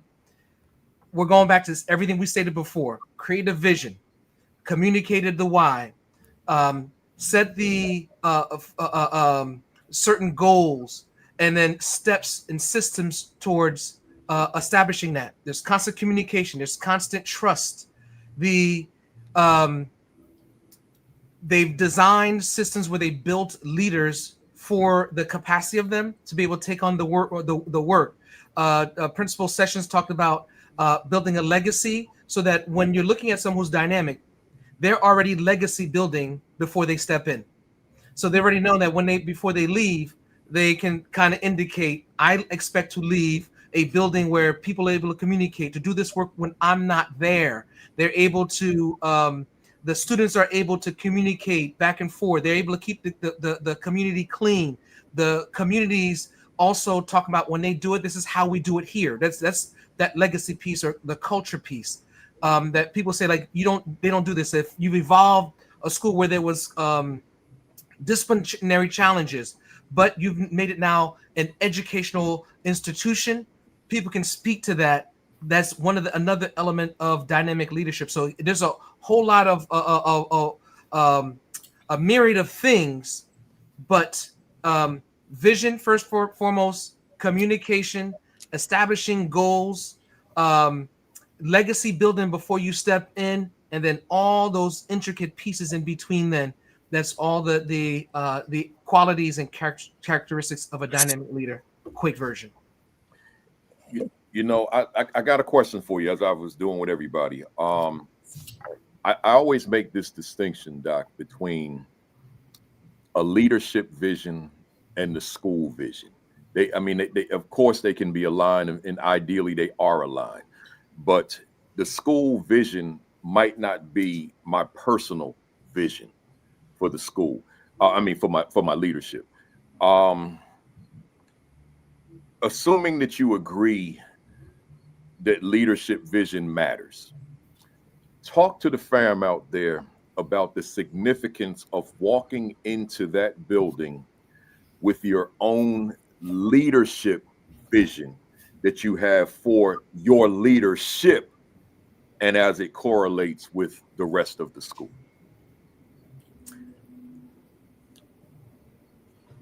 One of the biggest things I had with my leadership vision was to impact each and every single person that I deal with longitudinally. And that's a point where I looked at from when I was a teacher, I'm going to impact my classroom. So whenever they come in touch with me, I'm going to change their lives. Then when I became a principal, I'm now going to impact not just the school, but the community. When I became a superintendent, I'm going to impact that not just the community, but also the surrounding area. So now my leadership as a international organizational CEO, I now am looking to impact the world through the people that I deal with on a massive scale. They're going to say, because he came in contact with us, my students have now improved. So when I come in from that perspective, and again, we're looking at intricately, what are we doing to help each and every single person according to their need? And that's where that equity piece comes in. And that has nothing to do with the school. The school they got their general mission and vision and statements. Now I'm looking to see, how do I align what I believe to that? And it takes some time when you first come in for it to align, but then it's like it's constantly moving, and mine doesn't change. Mine is non-negotiable, no matter where I go, who I deal with. But then how do I align that? And that's where, to me, I'm talking those systems and setting those visions so that when it gets here, that's when you start seeing that big momentum and movement and powerful transformation. And when you get that, that's when that legacy is going to take its own work, and you don't have to do that. And a perfect example for me is I do have a number of people that worked under me that have evolved to principal directors and superintendents, that they were like, because of what you did, this is what I'm doing right now. And that's how I'm looking as far as like my leadership. That's powerful. That's powerful. Well, look here. It's 1:34 Eastern time, so we've been on here for a long time. Here's what I need to do to close out. I want to do the rapid fire questions. So fam, stay there for a minute.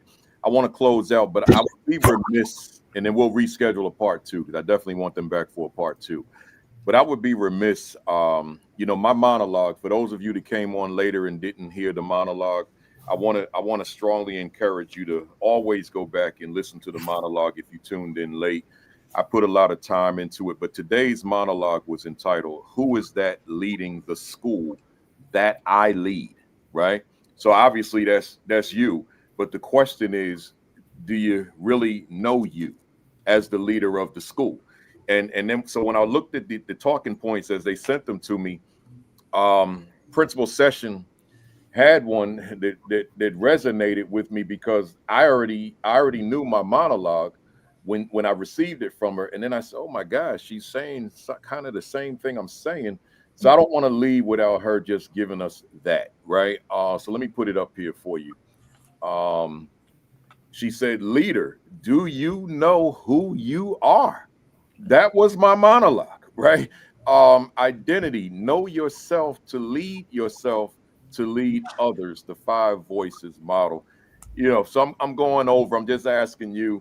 I mean, we well over, but I didn't want to wait until whenever we get back for you to talk about this. What are you saying to us, Principal? I keep saying because I want to call you Kenyelle so bad. It's okay. Yeah, this Principal Session thing is tough for me, right? So, same with Jasmin, same thing, because I know y'all as Jasmin and Kenyelle. And I ain't gonna get started with Doc. That's a whole other thing, right? So it's a little awkward for me today. Go ahead, talk to us. Well, and I know because of time, I'm gonna keep it short. I will say that identity work, knowing who you are, being able to answer that question starts with your core values. If you have not done the work of identifying your core values, which are those things that you are going to cling to, those values that you're going to cling to, those values that are going to make you unmovable in the work, what you truly believe in, then go back and do that first, because you won't be able to answer that question unless you know and believe in your own values. That's the part of knowing yourself. In order to lead yourself, you're going to have to lead you and all the things that come within you, because this work, the work of leadership, is a big magnifying glass. It is going to magnify everything about who you are, whether good or bad, all of the intricate parts of you, the pieces of you are going to be under a microscope and under a magnifying glass. So know who you are to be able to lead yourself first. Your core values are those things that you're going to cling to, again, that make you unmovable, that no matter what the circumstances are, the testing of your faith, the testing of the trials, the testing of the people, when they come, you won't be shaken by those things. I tell my staff, when I had the opportunity to present who I am, my core values may sound familiar to some if you subscribe to a certain book. They are love, joy, peace, patience, kindness, goodness, gentleness, faithfulness, and self-control. So again, if you are familiar with the book, then you know where those come from. And in those core values, being able to know who I am, to lead myself when I lead others, now I have been able to say to the people that I lead, if you ever see me working and operating outside of my values, outside of who I have told you I am, then call me out on it. You have permission to say, Principal Session, that wasn't very loving of you. Principal Session, I don't see that joy, or where's that joy? Not that I won't ever be sad about anything, or, happy. I'm just happy-go-lucky, but joy is different than happiness. Principal Session, that wasn't very gentle of you. Call me out on it. And when you give permission to do that to the people that you lead, they will absolutely see the vulnerability. They will be able to see and believe in you and your character and all the things that you are leading them in. And so to know yourself, to lead yourself, again, from the 5 voices model, is truly what anchors you in leading other. You have to know who you are before you step up and step out to try to lead anybody else, but especially children, especially other people's prized possessions. Know who you are before you take that commitment. I love it. I'm glad I asked you that. Let me, since we got a lot of people still on here. Listen, I'm gonna take you in a time machine right quick. And I'm not going to turn this into something political in terms of me, but I just want to take you in a time machine. I think you heard last week's monologue, in last week's session. I quit my job, right? Twice was the name of it. And then what I didn't get into in that session was subsequent to that, ultimately I was suspended, right? But that's a whole other discussion. We ain't gonna get into that. Right. Here's where I want to go with you. I brought certain values. We all have our values, right? Some of us, under whatever circumstances, will compromise our values, our principles, our guiding principles, right? Some of us will compromise them for the greater good, right? The bigger picture, whatever the case may be. I made a very conscious decision at that time, that was in 2003, that I was not going to compromise, no, 2004. I was not going to compromise mine, right? Because let's go back to your wording. Do you know who you are? Your identity, know yourself to lead others. I was firm in who I was. I still am. Right. I've probably lost so much business from having this platform. Right. Because there have been some commentaries that I got raw. Right. But I made a decision. I got to be me. And there's certain like when I address those HBCUs today. Some people may not have liked hearing that in the context upon which it happened. Right. But I got to be me. So here's where I want to go with you, because I'm not going to get into nothing heavy. Let's go back in time, 2004. I'm younger. You're my age, right? Because, obviously I'm a lot older than you. And I've got my values, and I'm on the brink of quitting my $150,000 principalship with the mortgage I have to pay, the benefits I'll have to pay, the children that I have, my 3 children, I still got to put them through college, but I'm getting ready to quit my job before school opens. The day after the first administrators meeting in August 2004, I called the superintendent. As I said last week in that long monologue, I quit. Right. So now let's go back, Kenyelle. Let's go back, principal session. Counsel me. What would you say to me, knowing, and I'm going to make the assumption that that's not a good decision. Right. So what are you going to say to me in the context of standing on your values, knowing who you are? What would you say to me to make me make a more rational decision, given that I got this house and family that I got to take care of? Mm-hmm. Yeah, that is really good. My first question to you, I would want to know why. What is it that has brought you to this decision? That is going to lead every other part of the conversation. Yeah. When you talk about if it's one of those things that morally I just cannot do it, morally this makes me sick. Well, being who I am, a person who values wellness, especially from the inside out, then I will say, well, what's the next pathway? What is something else that does not compromise your morals, that does not make you physically sick and physically ill to walk into this place? Let's explore that path. Let's explore that pathway, still in the realm of serving others, still in the realm of leadership, but maybe not this particular position, this particular assignment, so that you're still able to lead, you're still able to serve. It's just going to look different because that's a place you cannot physically walk back into. The financial wellness piece is there, but nothing else on that framework, nothing else on that holistic framework is working together, and it's going to throw you completely out of whack. And that's not the person you would want to be, because then it affects your sleep. You were doing something that's going to keep you awake at night. You're doing something that your family is going to probably have to catch some residual emotions and social pieces from. So let's look at what other pathway we can explore in the realm of leadership, because the opportunity to serve is there. The opportunity to lead is there, and it's always going to be there. It may just not be in the principalship, but there are other ways. There's always another opportunity. And when you're connected with the right people, you have that access as well. I appreciate that. And I'm going to say this in full disclosure. I, just my gut, because I've been in this business so long. I've been doing this platform for over 5 months now, 281 sessions. I have to assume principal session. I keep saying, because I want to call you Kenyelle, but I have to assume that person is watching right now live. Mm-hmm. And if not watching right now live, they will see the video later on. Right.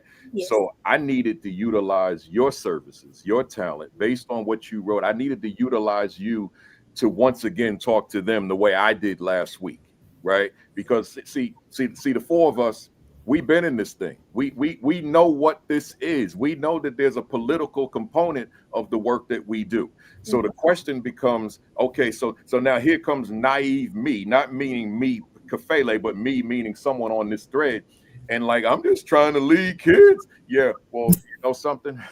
there's some other areas that you need to learn to navigate. Mm-hmm. And if you don't learn those things, then you could find yourself being either me literally or comparable to me, somewhat me when I jump on the phone sitting in the Staples parking lot and call the superintendent on the cell and say, "Sir, I quit effective immediately." Right? Not thinking about the fact that this family needs that paycheck. Just I quit, but I was so broken that seemed like the right thing to do. Now I got it back once I came to realization of what I just did, right? But that's, that if you're curious about that, watch the video from last week, right? I ain't gonna rehash that here. But minutes later, it's like, what did you just do, right? So so I got it back. But I'm saying to somebody out here who may be undergoing some degree of brokenness, right? Some degree of frustration and discouragement to the point that I don't want this anymore. Then I go right back to what Principal Sessions said on this on the screen here. Leader, do you know who you are? Identity.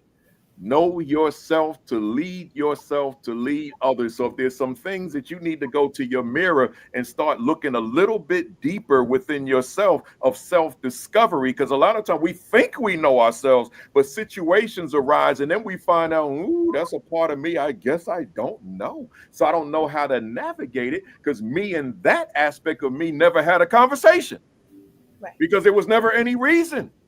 And now all of a sudden I need to deal with this aspect of me and I don't know this aspect of me, right? So that's, that's critical, y'all. I feel like I'm getting ready to do a solo. Let me shut up, right? So keep all that part in mind as well, right? That's critical. Hey, y'all, without, I don't want to take the risk that we get into this conversation. So let's slide on out of it, right? And let's go to them rapid fire questions right quick. Let me get my screen right. Where we at? Here we go. All right.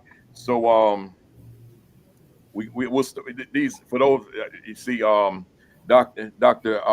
Falaise, you may not know this part of because you ain't been here for a whole lot of these sessions. These are rapid fire, 1 sentence max, or 1 word, or anything in between. If you find a commas being inserted, it's too long. I'm going to say, right? So, yeah. So they seen this thing like every week, man. So here we go. Principal Session. Do you feel that education is currently on the right path for underserved children? In many places, yes, and in many places, no. Do you feel that true equity can occur in America's schools for Black, brown, and other underserved students? It can when the oppressive systems are dismantled. Does Kenyelle Sessions' work contribute to the progress we desperately need? In every way. If you could do a reset on your life, would your line of work be different or the same? The same with minor tweaks. Why do you continue to do the work you do? Because it fills me every single day to be able to go in and do what I love, and I love what I do. What fires you up within the work that you do? Man, my teachers, my students, and seeing the impact on my leadership. Excellent. What do you dislike about the work you do? The compliant tasks that have nothing to do with teaching and learning. Principal Brown Harris, what has been your greatest victory in this work thus far? Seeing my teachers grow. What was your greatest mistake in this work thus far? Learning self-grace later in my career. What has been your greatest challenge in your work? Time. Are you proud of your first year as an assistant principal? Absolutely. Are you proud of your first year as a principal? Yes, but it made me very reflective. Who inspires you in your work? My mom. She's my buddy. She talks and encourages me every day. There you go. What book do you recommend for the fam out there this afternoon? Bam! Bam. And I'm going to put the other one I love so much, Equity 50, Principle 50, and man. AP. Oh, you blessing me. I appreciate you. Dr. Falaise, what do you want to accomplish that you have not accomplished yet? To have a greater footprint in the schools and ultimately the world. Are you satisfied with where you are professionally? Never. Is there another gear to your leadership, or are you at peak performance now? There's another gear that I don't know about yet, but open to learning. I like that. What would you say to an AP out there who continues to face closed doors to the principalship?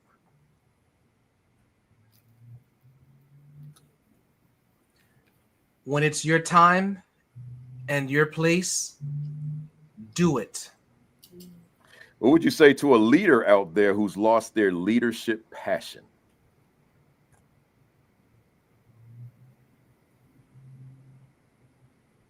Charisma is what dies, but passion lives on forever. What would you say to a leader out there who's lost their leadership confidence? Believe in yourself despite the challenges, because your time is not up yet. I love it. And lastly, let me get this first name right in French. If Dr. Josue, that sounded terrible. I'm working, man. I'm working. Was a word in a dictionary, what would be your definition? Transformative. If Principal Kenyelle session was a word in a dictionary, what would be your definition? Symphony.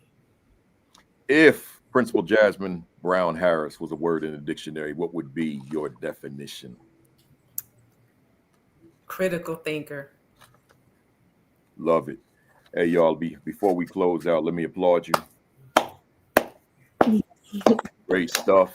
To the fam out there, particularly for the ones that don't know, the way we applaud our guests, and a lot of you already started, we just give them our favorite emojis. So if the session today resonated with you, if it was a good session, if it was useful, if you can incorporate some of this into your work, or if you just found it, just to be what you needed, give us your favorite emojis.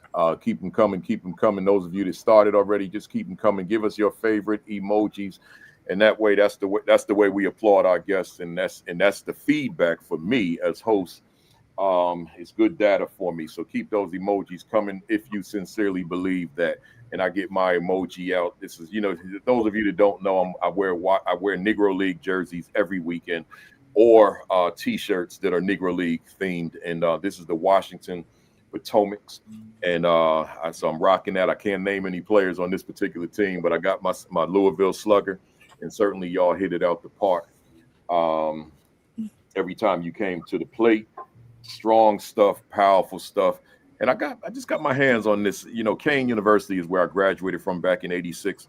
And for some reason, lately, I've been embracing my school. I hadn't embraced it for decades. And then all of a sudden, I started embracing it. So I bought all this clothing, and here we are with my Kane gear. I got T-shirts, sweatshirts, hoodies, all sorts of stuff, man. And we got the president of Kane University is going to be our guest on February the 7th. So get that down. That's a good friend of mine. He's going to be here, the Dr. Lamont Repollet. But we'll talk more about that. Hey, Dr. Falaise, how do the folks get in touch with you? How do they follow you, get in touch with you? How do they book you? All those things. Let them know. So it's at gomoedservices.com. You can follow us at GomoEDS or GomoTravS for Gomo Ed Services or Gomo Travel Services. And those are basically everything on social, on Instagram, X, Facebook, as well as LinkedIn. Everything is in my actual name. So Josue Falaise is the X, LinkedIn, Facebook, and even Blue Sky. And I put it back so you can see the spelling of his name. All right, so Josue, right, and then just everything together, and you'll see him there. Google him. you'll see them there. Principal session. I don't know if you do any kind of consulting, but just in terms of if people just want to dialogue with you, and I'll say to you and Jasmin, if you're not consulting, you should think about it, because the two of you have a lot to offer, right? You have a lot to offer. But let me start with principal session. How do they reach you? Thank you for that. Thank you for having me today. Together, this was amazing. I'm still a student of the Academy through and through, so even sharing. So I just appreciate this opportunity. And Facebook, I guess, would probably be the best way. I'm just Kenyelle Session on Facebook. I am at Kenyelle Session 03 on Instagram, and then Kenyelle Session on X. Excellent. Principal Harris, I'm 3 hours. I'm struggling to call y'all these last. It's okay. But Principal Brown Harris, how do they reach you? So on Facebook, Jasmin Harris. They can reach me there. And then my Gmail, Jasmin Harris 1908 at Gmail. There you go. Good stuff. Good stuff. And again, if you're not consulting, we'll talk about it off camera, but the world needs you, both of you. Thank you. I'll say that publicly. The world needs you. Listen here, y'all. I appreciate you being here. Great session. You blessed session 281, right? And I want to reschedule, so we'll do that off camera or later on, whatever's best for you, to do a part 2. Of probably a different topic, right? So let me take you off screen and let me close out, and then let's talk off camera real quick. Once I finish, so let me get myself up there. Hey, y'all, appreciate you being here for week 280, 281. 282 is next week. We're going to do an AP session, right? We need to talk about some things with the assistant principal. But two of my guests have become principals. They're both first year. We got Michael Dixon from out here in the Newark area. He was an AP in Orange for the longest, for a little while. I shouldn't say the longest, for a little while, but now he's in his first year. But he's been an AP longer than he's been a principal. So we're going to be talking AP leadership with Michael Dixon, Anthony Swan from Virginia, and Marsha Poe from San Diego, who's been a fan of the show since day one, right? So that'll be that. Next week, make sure you Facebook Live every Saturday morning. Sean Hurt, 10 o'clock, followed by Create and Educate with Dr. Sheikah Houston and Dr. Tammy Taylor. Followed by the AP and New Principals Academy at 10:55. But I told you, mark on your calendar, I may switch us to 11. It's only 5 minutes just to maximize Create and Educate. And then Josh Tovar and Dr. Monty Moreno on Sundays at 5 o'clock Eastern. And that'll be the PGP podcast, right? That's 5 o'clock Eastern on Sundays.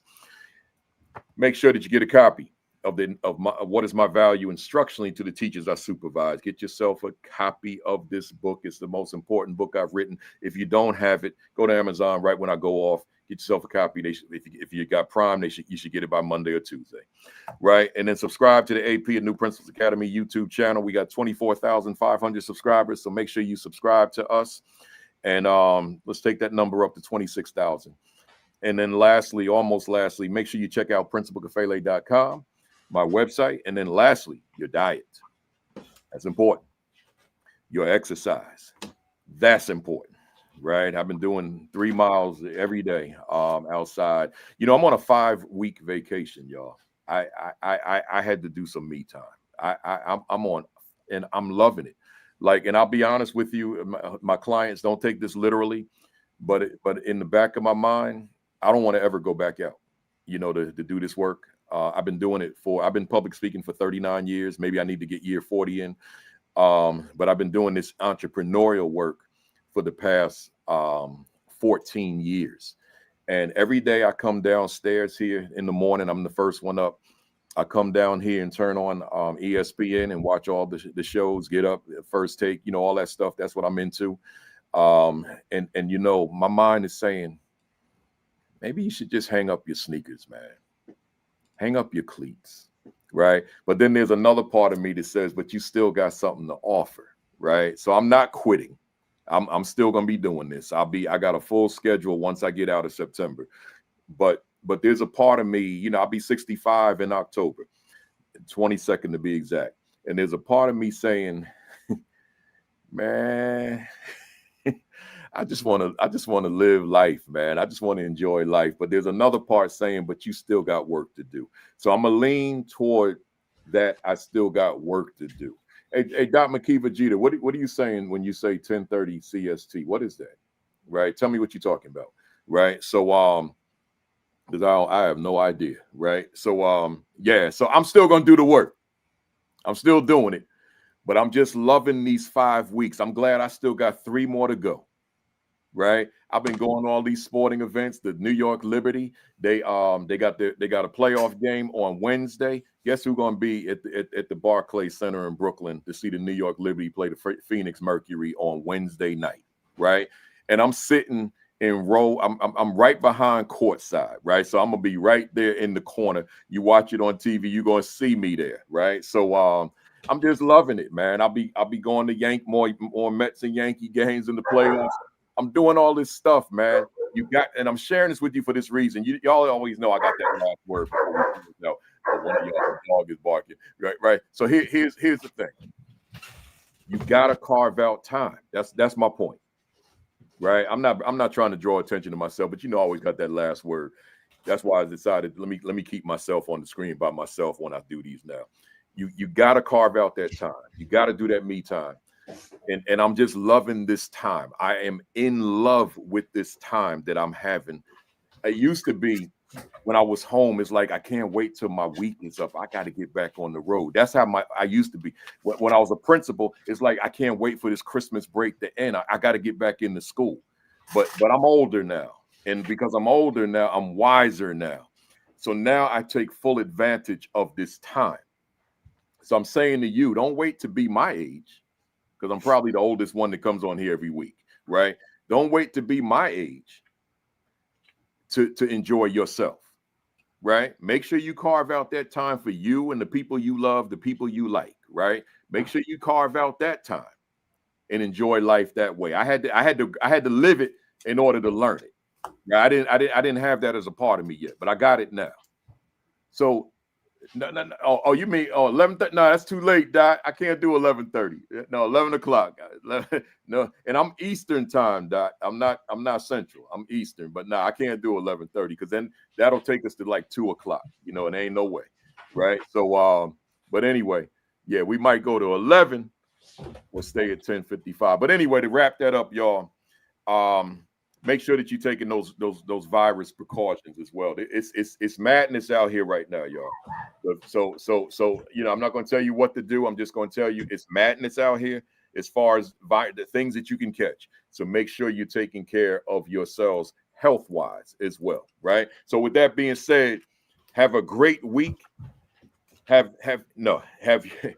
screwed that all week. I see y'all next week, right? So have a great week. Have an extraordinary week. Have your best week yet. Peace. Flip it. Peace. Thumbs up. Cock that fist back. Count to 3. 1, 2, 3. Bam. I'll see y'all next Saturday for week 282.